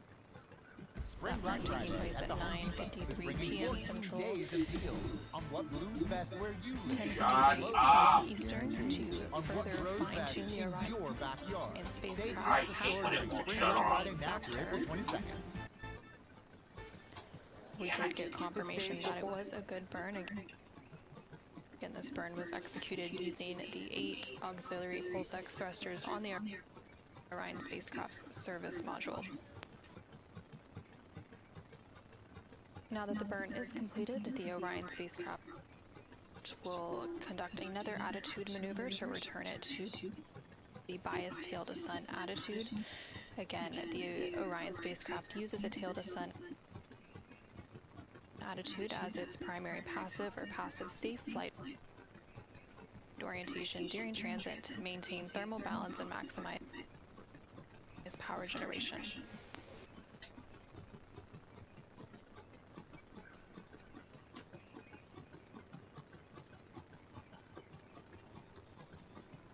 I don't know why that's skipping, but I just freed up some bandwidth. Thanks for the hey Dredd. Thanks for the gift membership. I appreciate that. So there you go. Shine light. You just got you a free membership to Starship Adventures. Thank you to Dreadnought, one of my members. Thank you very much. All right, guys. Just so you know, my memberships are $2. They're really cheap. We're going to have a Zoom meeting every month. I'm going to have a couple of videos. I'm going to be ramping it up, but for right now, it's very inexpensive as I get things going. So it's really cool, but it's a great way to support the channel, and you get the little rank thing next to your name. Which is available at nasa.gov/track-Artemis, and it provides updates on the Orion spacecraft velocity as well as its distance from the Earth and from the Moon. Now the Orion spacecraft and its crew, again on their return leg of their journey, expected to splash down off the coast of San Diego, California tomorrow on April 10th. Now that the return trajectory correction burn 2 is complete, the crew will move into some final activities for their day. They will continue to complete some cabin configurations to prepare for tomorrow's re-entry. And then also on the timeline, NASA astronaut Christina Koch and Canadian Space Agency astronaut Jeremy Hansen will complete an off-nominal waste management system developmental flight test objective, during which they will perform a fit check of the system before putting on their Orion Crew Survival System, or OX suits.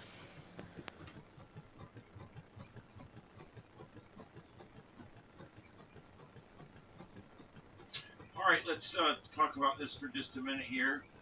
Humanoid robots hit mass production in China. China's new factory can build 10,000 robots a year as automation ramps up.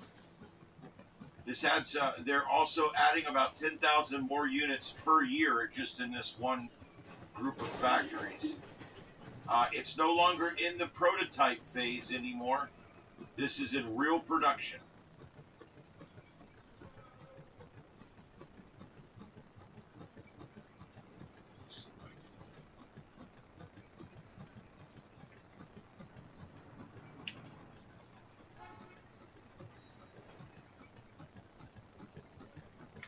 This is a picture that's provided with the article.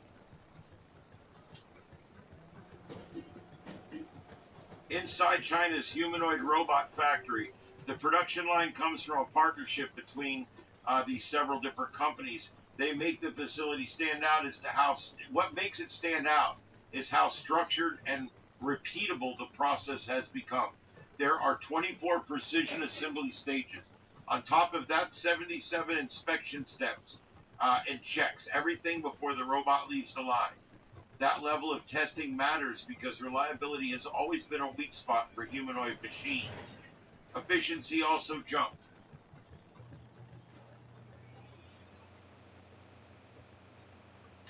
The company says output improved by more than 50% compared to the older production methods and lines. Then there is flexibility. The system can switch between robot models without shutting anything down or retooling. That means the same factory can serve multiple industries, from automotive to home appliances. This is how you move from cool tech to actual business. Why does 10,000 units a year matter? The robot industry has reached a turning point. It is no longer enough to show what a robot can do. Companies now need to prove that they can build them at scale. The shift is showing up across the market. Agibot has already hit 10,000 units. Unitree Robotics is planning a major expansion with new funding they just acquired. UB Tech Robotics is working to lower costs below $20,000 per unit. Investors are watching production numbers closely. High output signals that a company can move beyond demos and into real deployment. It also shows confidence that there will actually be a demand for these robots. The shift to a large-scale humanoid robot manufacturing, there's another important change here that is easy to miss. Companies are splitting roles. In this case, Li Chu Electronics focuses on design and software, where Dongfeng Precision Science and Technology handles the production of scaling. This model looks a lot like how other tech industries have evolved. One group builds the brain, another builds the body and the product to scale. That separation could speed things up across the entire robotic space. So what's holding us back? Well, even with all of this progress, one big problem remains: software. Building the body is getting easier and easier every day. Teaching it how to function in the real world is still difficult. Homes, warehouses, public spaces, very unpredictable locations. Objects vary in shape, lighting changes constantly. Tasks that seem simple for humans can confuse machines. Factories can now produce thousands of robots, but that does not guarantee those robots will be immediately useful. The pressure is shifting towards AI developers to close that gap. What does this mean for you? Well, this might feel far removed from everyday life, but it's not. As production ramps up, costs usually come down. That opens the door for more businesses to adopt humanoid robots. You could start seeing them in warehouses, retail environments, service roles sooner than expected. At the same time, this raises questions about jobs, safety, and how comfortable people feel interacting with machines that look and move very much like we do. The speed of this shift is what stands out. What felt experimental last year now feels like immediate deployment this year. Think your device and data are truly protected? Let's see here. That's an ad. Okay, Kurt's key takeaways. Humanoid robots are entering a new phase. The conversion is no longer about whether they can be built. It's about how quickly they can be built and how many we can produce and where they will actually work. Factories like this one in China are setting the pace. Now the rest of the industry has to keep up and catch up. If humanoid robots become common in workplaces, where would you draw the line between helpful automation and going too far? Let us know by writing to us at cyberguy.com. You know where I see them coming in pretty quick? Riding in the front right seat of an air conditioning truck or an electrician's truck or a plumbing truck. I know from working with my dad many, many years ago when he was a service plumber. And I know that what he needed more than anything else was somebody to go grab his tools, somebody to stretch this line out, somebody to move this thing, somebody to do this, somebody to do that.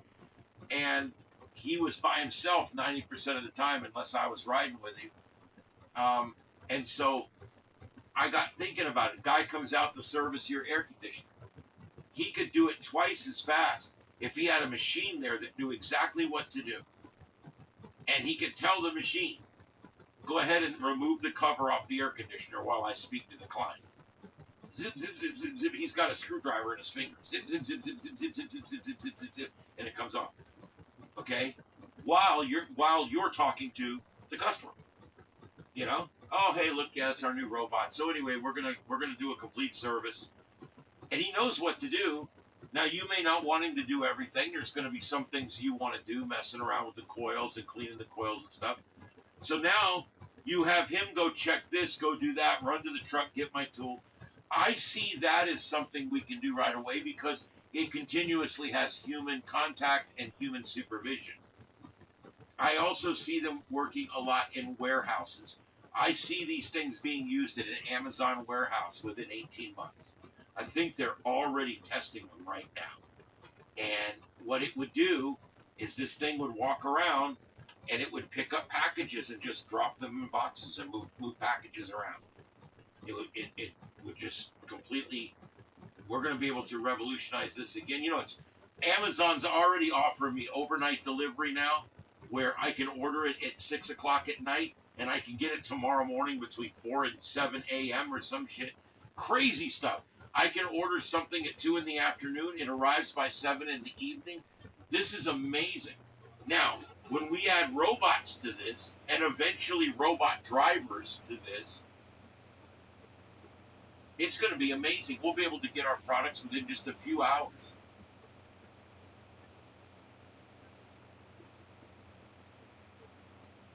And that's a problem. I don't think it's going to be quite as pronounced because most of what they do is of a non-biased nature, um, at least at first.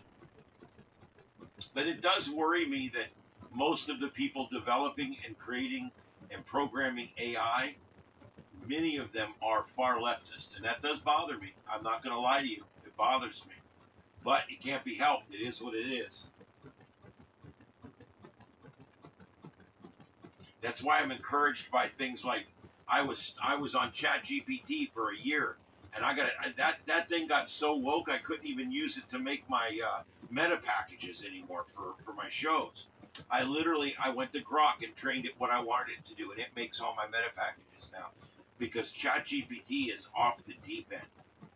It would find a way every night to put in there global warming, and we're going to discuss the effects of global warming. I'm like, where the hell did that come from? I never even brought that up.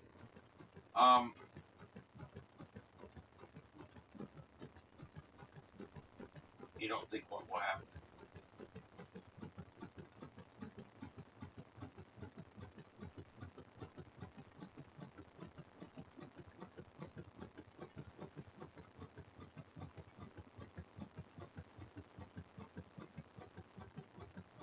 Well, I think at first it's going to be amazing.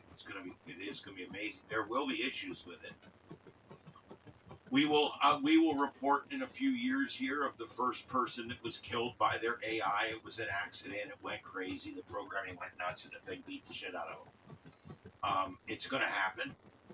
There's going to be mistakes made. There's going to be things that get run over and hit and screwed up, and then eventually we're going to invite these things in our home because I can't wait till I have one of these things in my home. It changes my litter boxes and feeds my cats and waters my cats and washes my dishes and cooks my dinner and does everything for me. I can't wait. That's of all the things robots can do. I want my Rosie. I do. I do. I want my home servant, whatever you want to call it.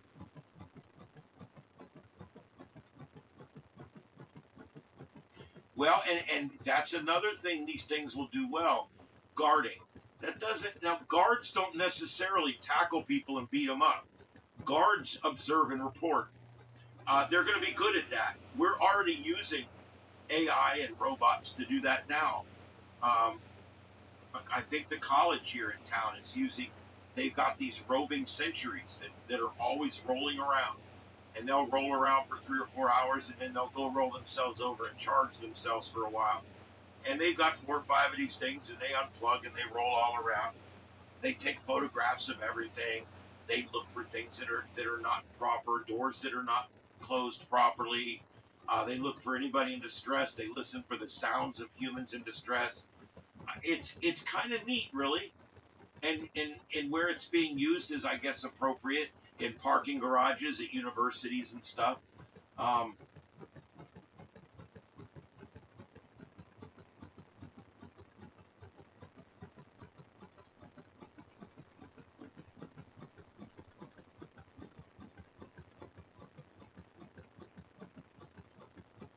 Yeah, and they're working right now with putting electrodes in people's brains.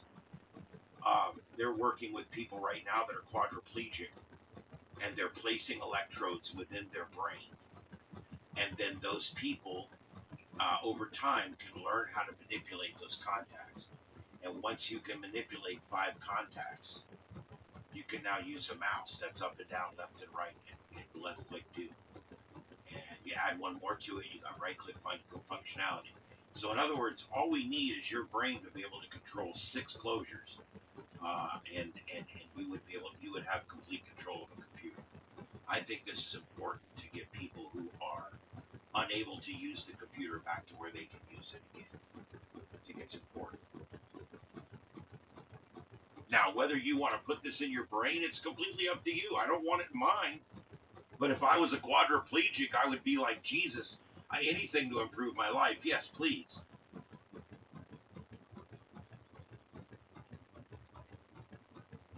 It walks over to the outlet and plugs itself in. The Roombas already do that. I got news for you.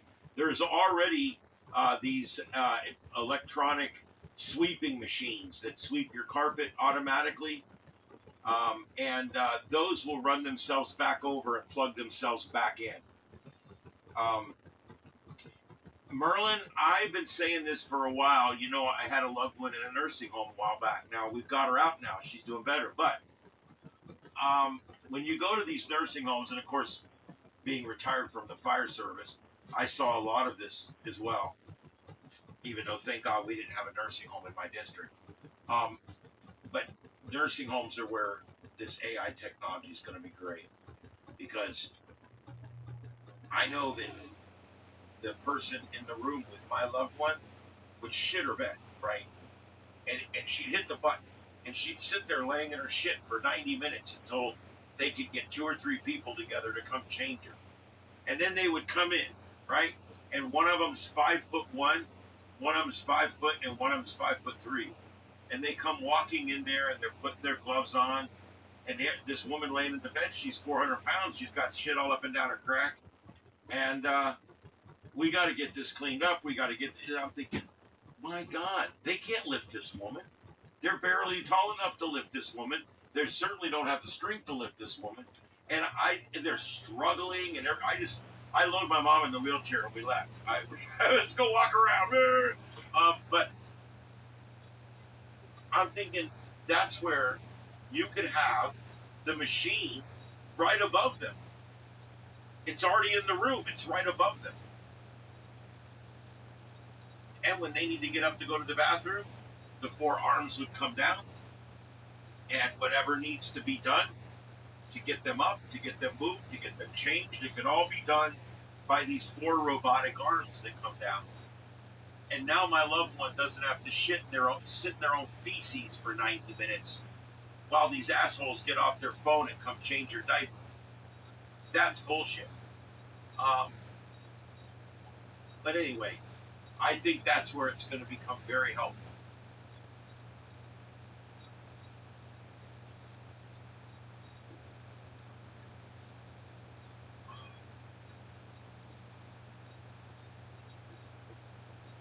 Deplorabus, no command prompts, man.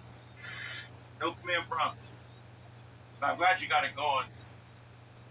I'll always have one Windows machine that can do all those other things that I can't do, but I've got one machine I cannot get Zoran to go on, but it's a Windows machine I've had nothing but trouble with. So I'm thinking about wiping it completely and then trying to put Zoran on it fresh.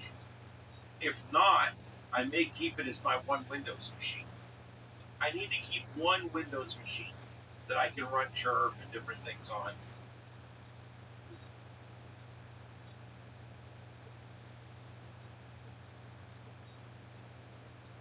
Yeah, they look very similar to the robots in different movies.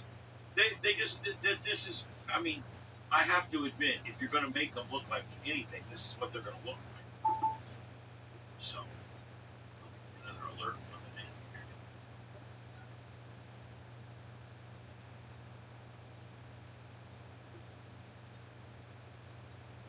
All right, looks like we're down to just that one. Let me make sure we don't have anything else. Nope, that's it.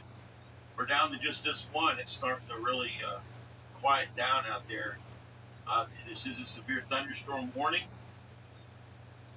Atchison, it's right below Atchison. That's moving east, southeast.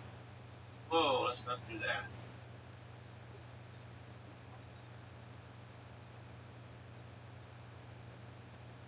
It's going to go north of Platte City, it looks like, just north of Platte City, maybe over Camden Point. Not a tornado yet, just a severe thunderstorm warning. But it just got issued again here.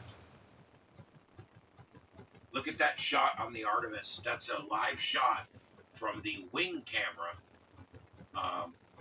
looking back across the back of the Artemis and at the moon, where they just were a couple days ago.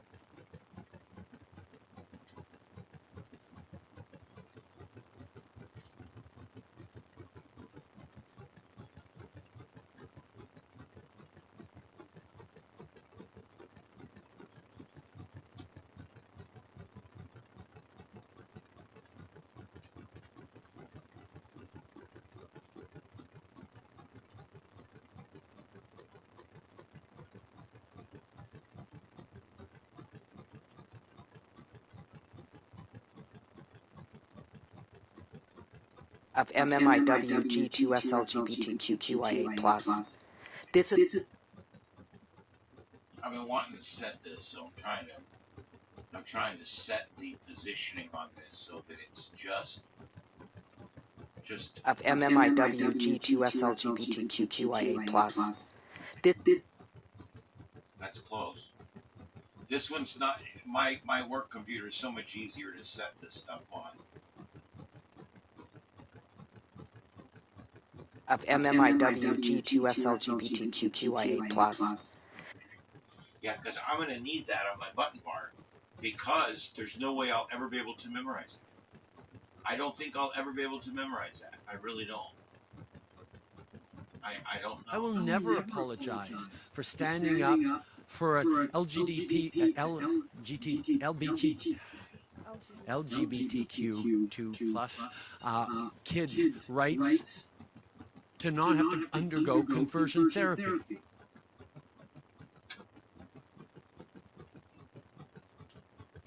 I'm so glad that guy's gone.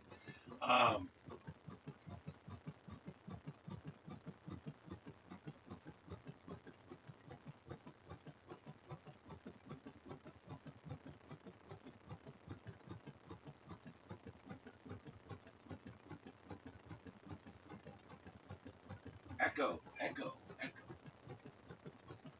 of MMIW G2SLGBTQIA+. See, now I got a button, so now I can just hit the button. It's easier. I don't think I'm going to commit all that to memory. Yeah, but it's not LGBTQ anymore.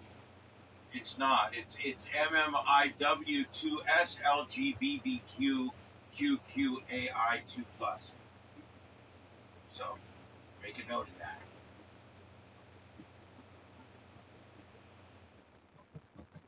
Who would have thunk that they would make a club that like involves everybody? It's so inclusionary that it includes everybody except me. I'm not really upset though. I wouldn't have gone to their parties anyway.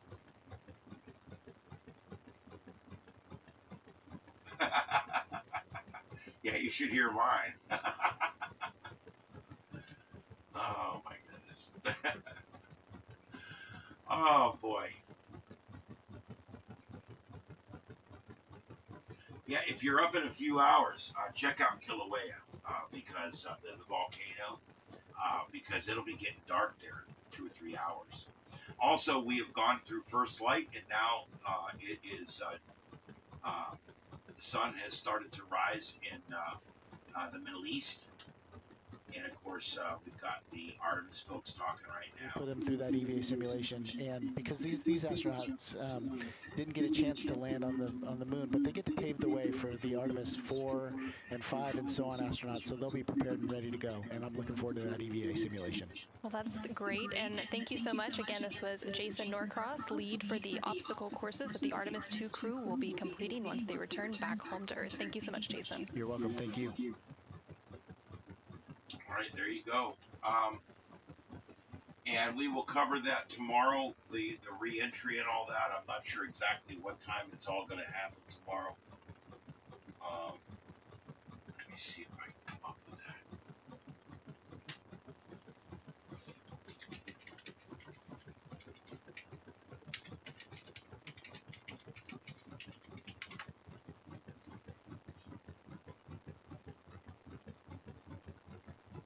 Mama, what are you doing?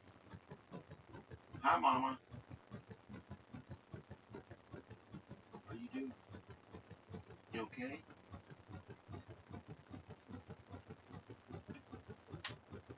Man, the fleas have become epic here, guys.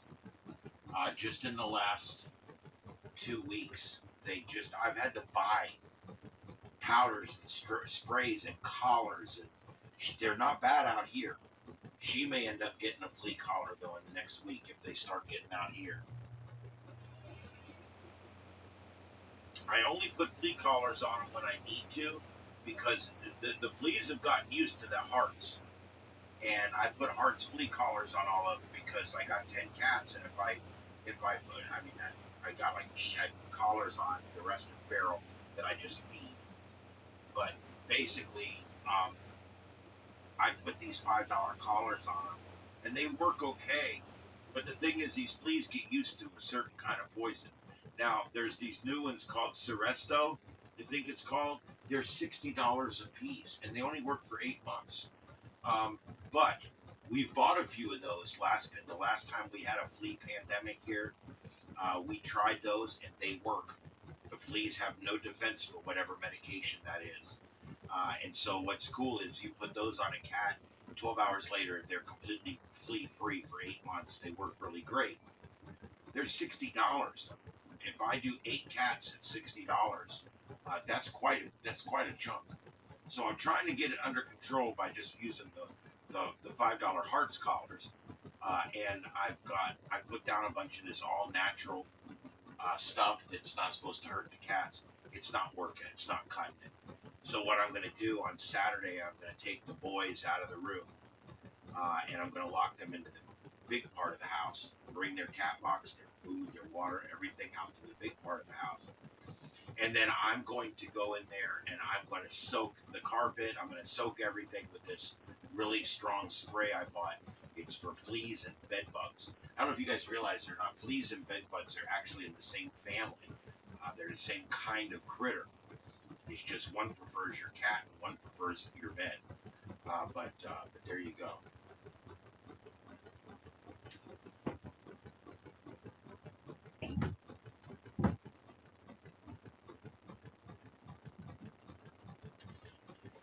I know, guys, Deploribus, you're right. We need to get these voter rolls fixed. The left wins every time because of all the bullshit, because of all the fraudulent voting, the dead people voting, the nursing home people being voted for, the relative voting, there's mail-in voting, there's so many issues we have problems with. If all that was fixed and everybody had to show up at a physical location with a physical driver's license and everybody had to prove they were a resident, prove they were a citizen in order to get the right to vote, and then once you get the right to vote, then you just have to show your driver's license so they can make sure it's you and you get the right to vote. Doesn't mean anything. No, everybody's the same number of people get the vote. But we have to do it properly. And that way we don't get all of the 200,000 people that shouldn't have voted that voted. That's enough to throw an election. Could you imagine how much more Trump would have won by if it wasn't for all the bullshit that goes on in these elections?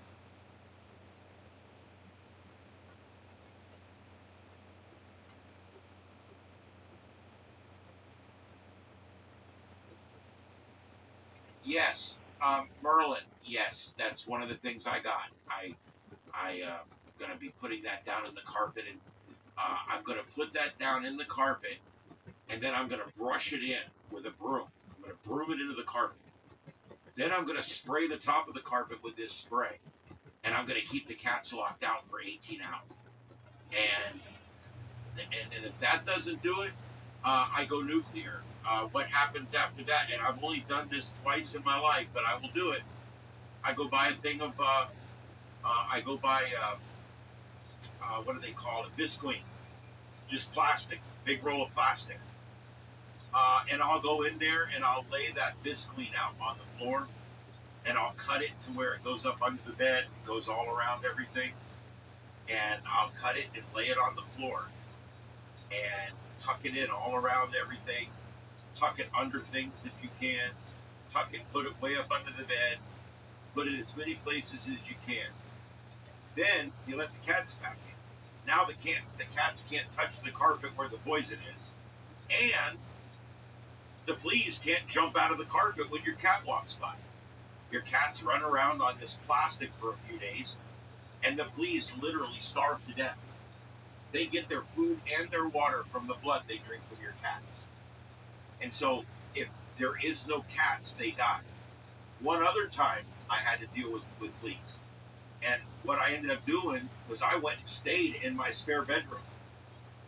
And all I did was I put some powder down on my carpet, and I locked my door. Not locked it, but I closed my door, and I didn't go back. My cats were not allowed back in my bedroom for like 10 days. I didn't go in there. My cats didn't go in there. It just sat. When we went back in after 10 days, all the fleas are dead. They're all completely dead because they all died because they didn't have anything to drink. Um,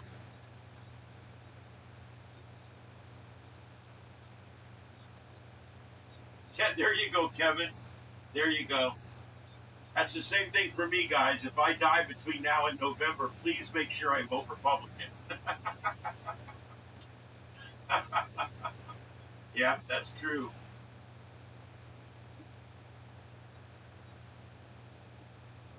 Yeah, there you go. Prime directive.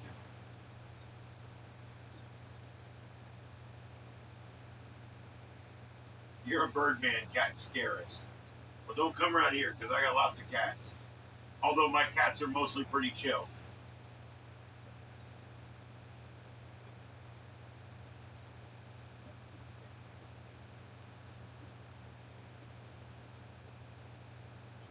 There you go.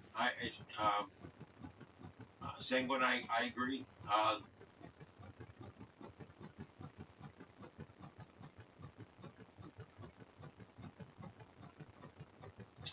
Yep. All right, guys. Last call for the chat room. I'm going to be closing this out here. I've been on for 2.5 hours. Again, we've watched the sun come up in the Middle East. And we are watching the Kilauea volcano where it's going to get dark there in a few hours. And we're still watching one storm chaser on this storm that we're watching right now. And I'm sure he's going to be shutting it down soon because guess what?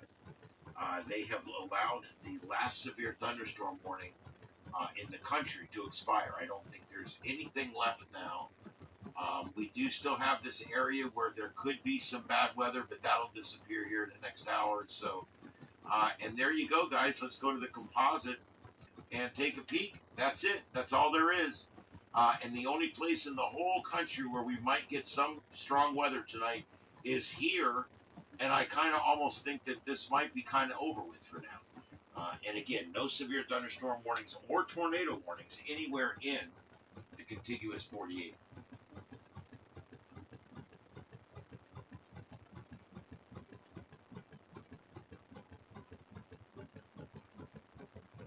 Oh, there you go. It was from Grok. Yeah, I don't know. Well, thank you there. Thank you for that. Sarcastic Susie, I appreciate you coming in.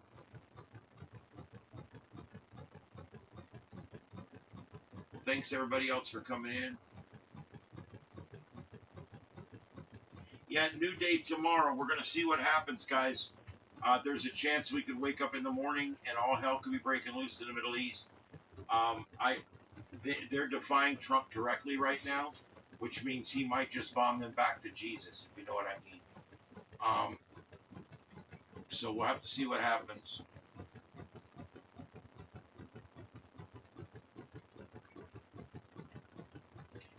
There you go. A little bit of lightning left in Des Moines. All right, everybody. I hope you guys have a good night out there. Remember, I'll be going on vacation 1 week from this Friday. I will still be doing shows, but they will not be as robust as I'm doing right now. They're going to be more like a 30 or 45-minute monologue show like I was doing up there. So I'm just letting you guys know ahead of time. Got to spend time with Mom when I can. And we're up for 10 days. So we're going to be doing a hotel room on the way up.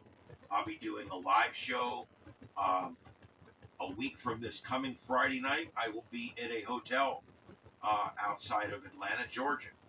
And then and that will be a regular show.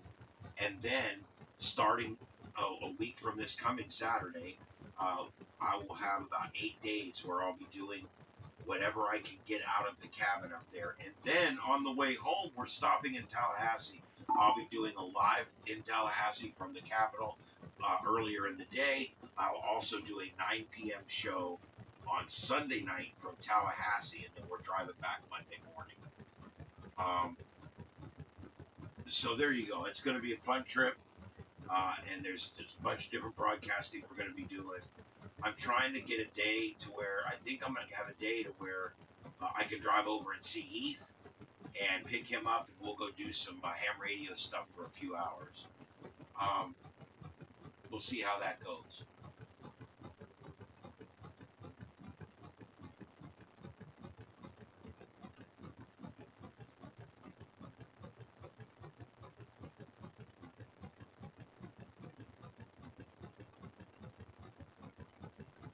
Okay. All right, everybody, you guys have a good night out there. This is Starship Adventures. My name is Ian. The show is called The Sights and Sounds of Earth, and we're broadcasting live worldwide on YouTube, the world's largest broadcast platform, and we are broadcasting via fiber optic from my home studio here in Southwest Florida. Again, my name is Ian, and this is Starship Adventures. I hope you guys enjoyed the show tonight. We'll play a song on the way out, and then the closer, and then we will close it down for the day. Again, I hope everybody enjoyed what we've got going on here. It is my pleasure to broadcast to you guys every night. Special thanks to my moderators out there, and also to my members. Thank you guys for supporting the channel and all that you do. I really appreciate it. Listen, guys, we'll see you tomorrow. All right? This is Starship Adventures. We're going to sign off. We'll see you tomorrow. Have a good night, everybody.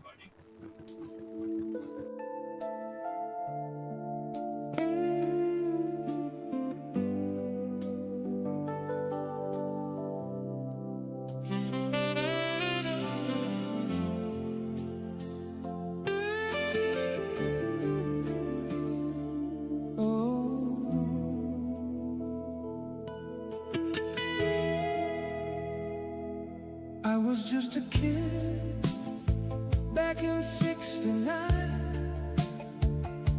Sat on the floor with my eyes on the screen so wide. Watch those men in white suits take that giant leap, and something deep inside me swore I'd never lose that dream. Now here we are, all these years gone by, but America's still reaching for that same blue sky. Orion's rolling, 4 brave souls inside, headed where no one's been since Apollo said goodbye. We're going back to the moon, back where we belong, carrying the fire, singing freedom song. From the red to Texas to the Florida shore, we never stopped dreaming. We just wanted more. This is rising, hear the engines roar. America's returning to that distant shore. We're going back to the moon, hand in hand with pride. The greatest nation on earth is taking back the sky.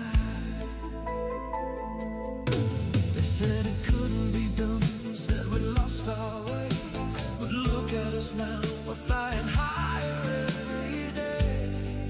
For Americans cutting through the black, Reed, Victor, Christina, and Jeremy leading us back.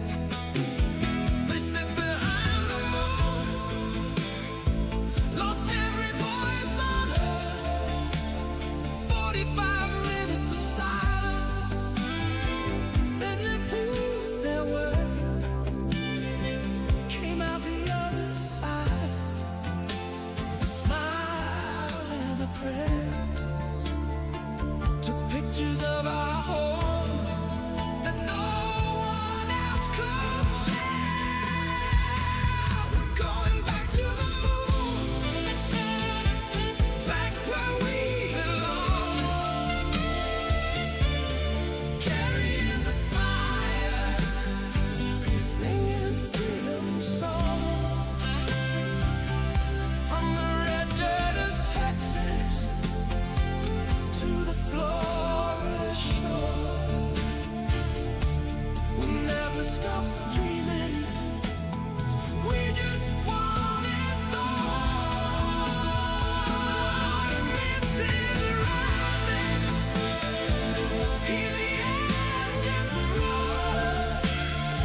taking back the sky.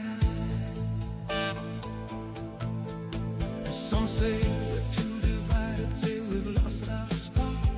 But when America aims for the heavens, we still hit the mark. We built the rockets, we trained the crews, we turned science fiction into front page news. This isn't just a mission, it's a promise we made to every kid who ever looked up and dreamed they'd escape. We're showing the world what American can do when we pull together and we see it through. Let the cynics keep talking, let the doubters complain. We'll be up there writing history in the dark again. One small step was never meant to be the end. It was only the beginning, my American friend.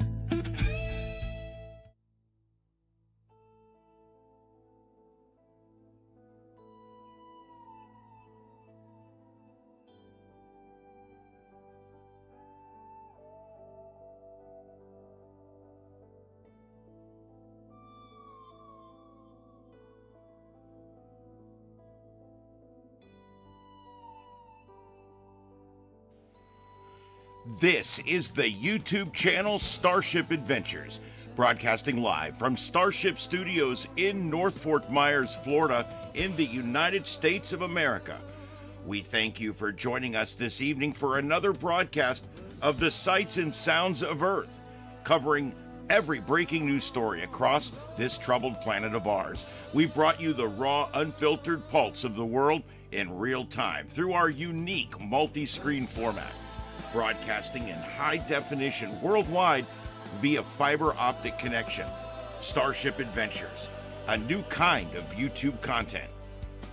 To our regular viewers, our loyal crew members, our amazing moderators, and everyone who tunes in each night at 9 p.m. Eastern, we thank you. Your support keeps this independent voice alive and well. We'll be back tomorrow evening at 9 p.m. Eastern with another live edition of the Sights and Sounds of Earth, right here on Starship Adventures. Until then, stay safe, stay informed, and may God bless you and these United States of America. This is Starship Adventures, and this concludes our broadcast day. Good night, America, and around the world. Kilo Oscar 4, Echo Foxtrot Sierra. Signing off. QSY 7-3s, everyone. 7-3s.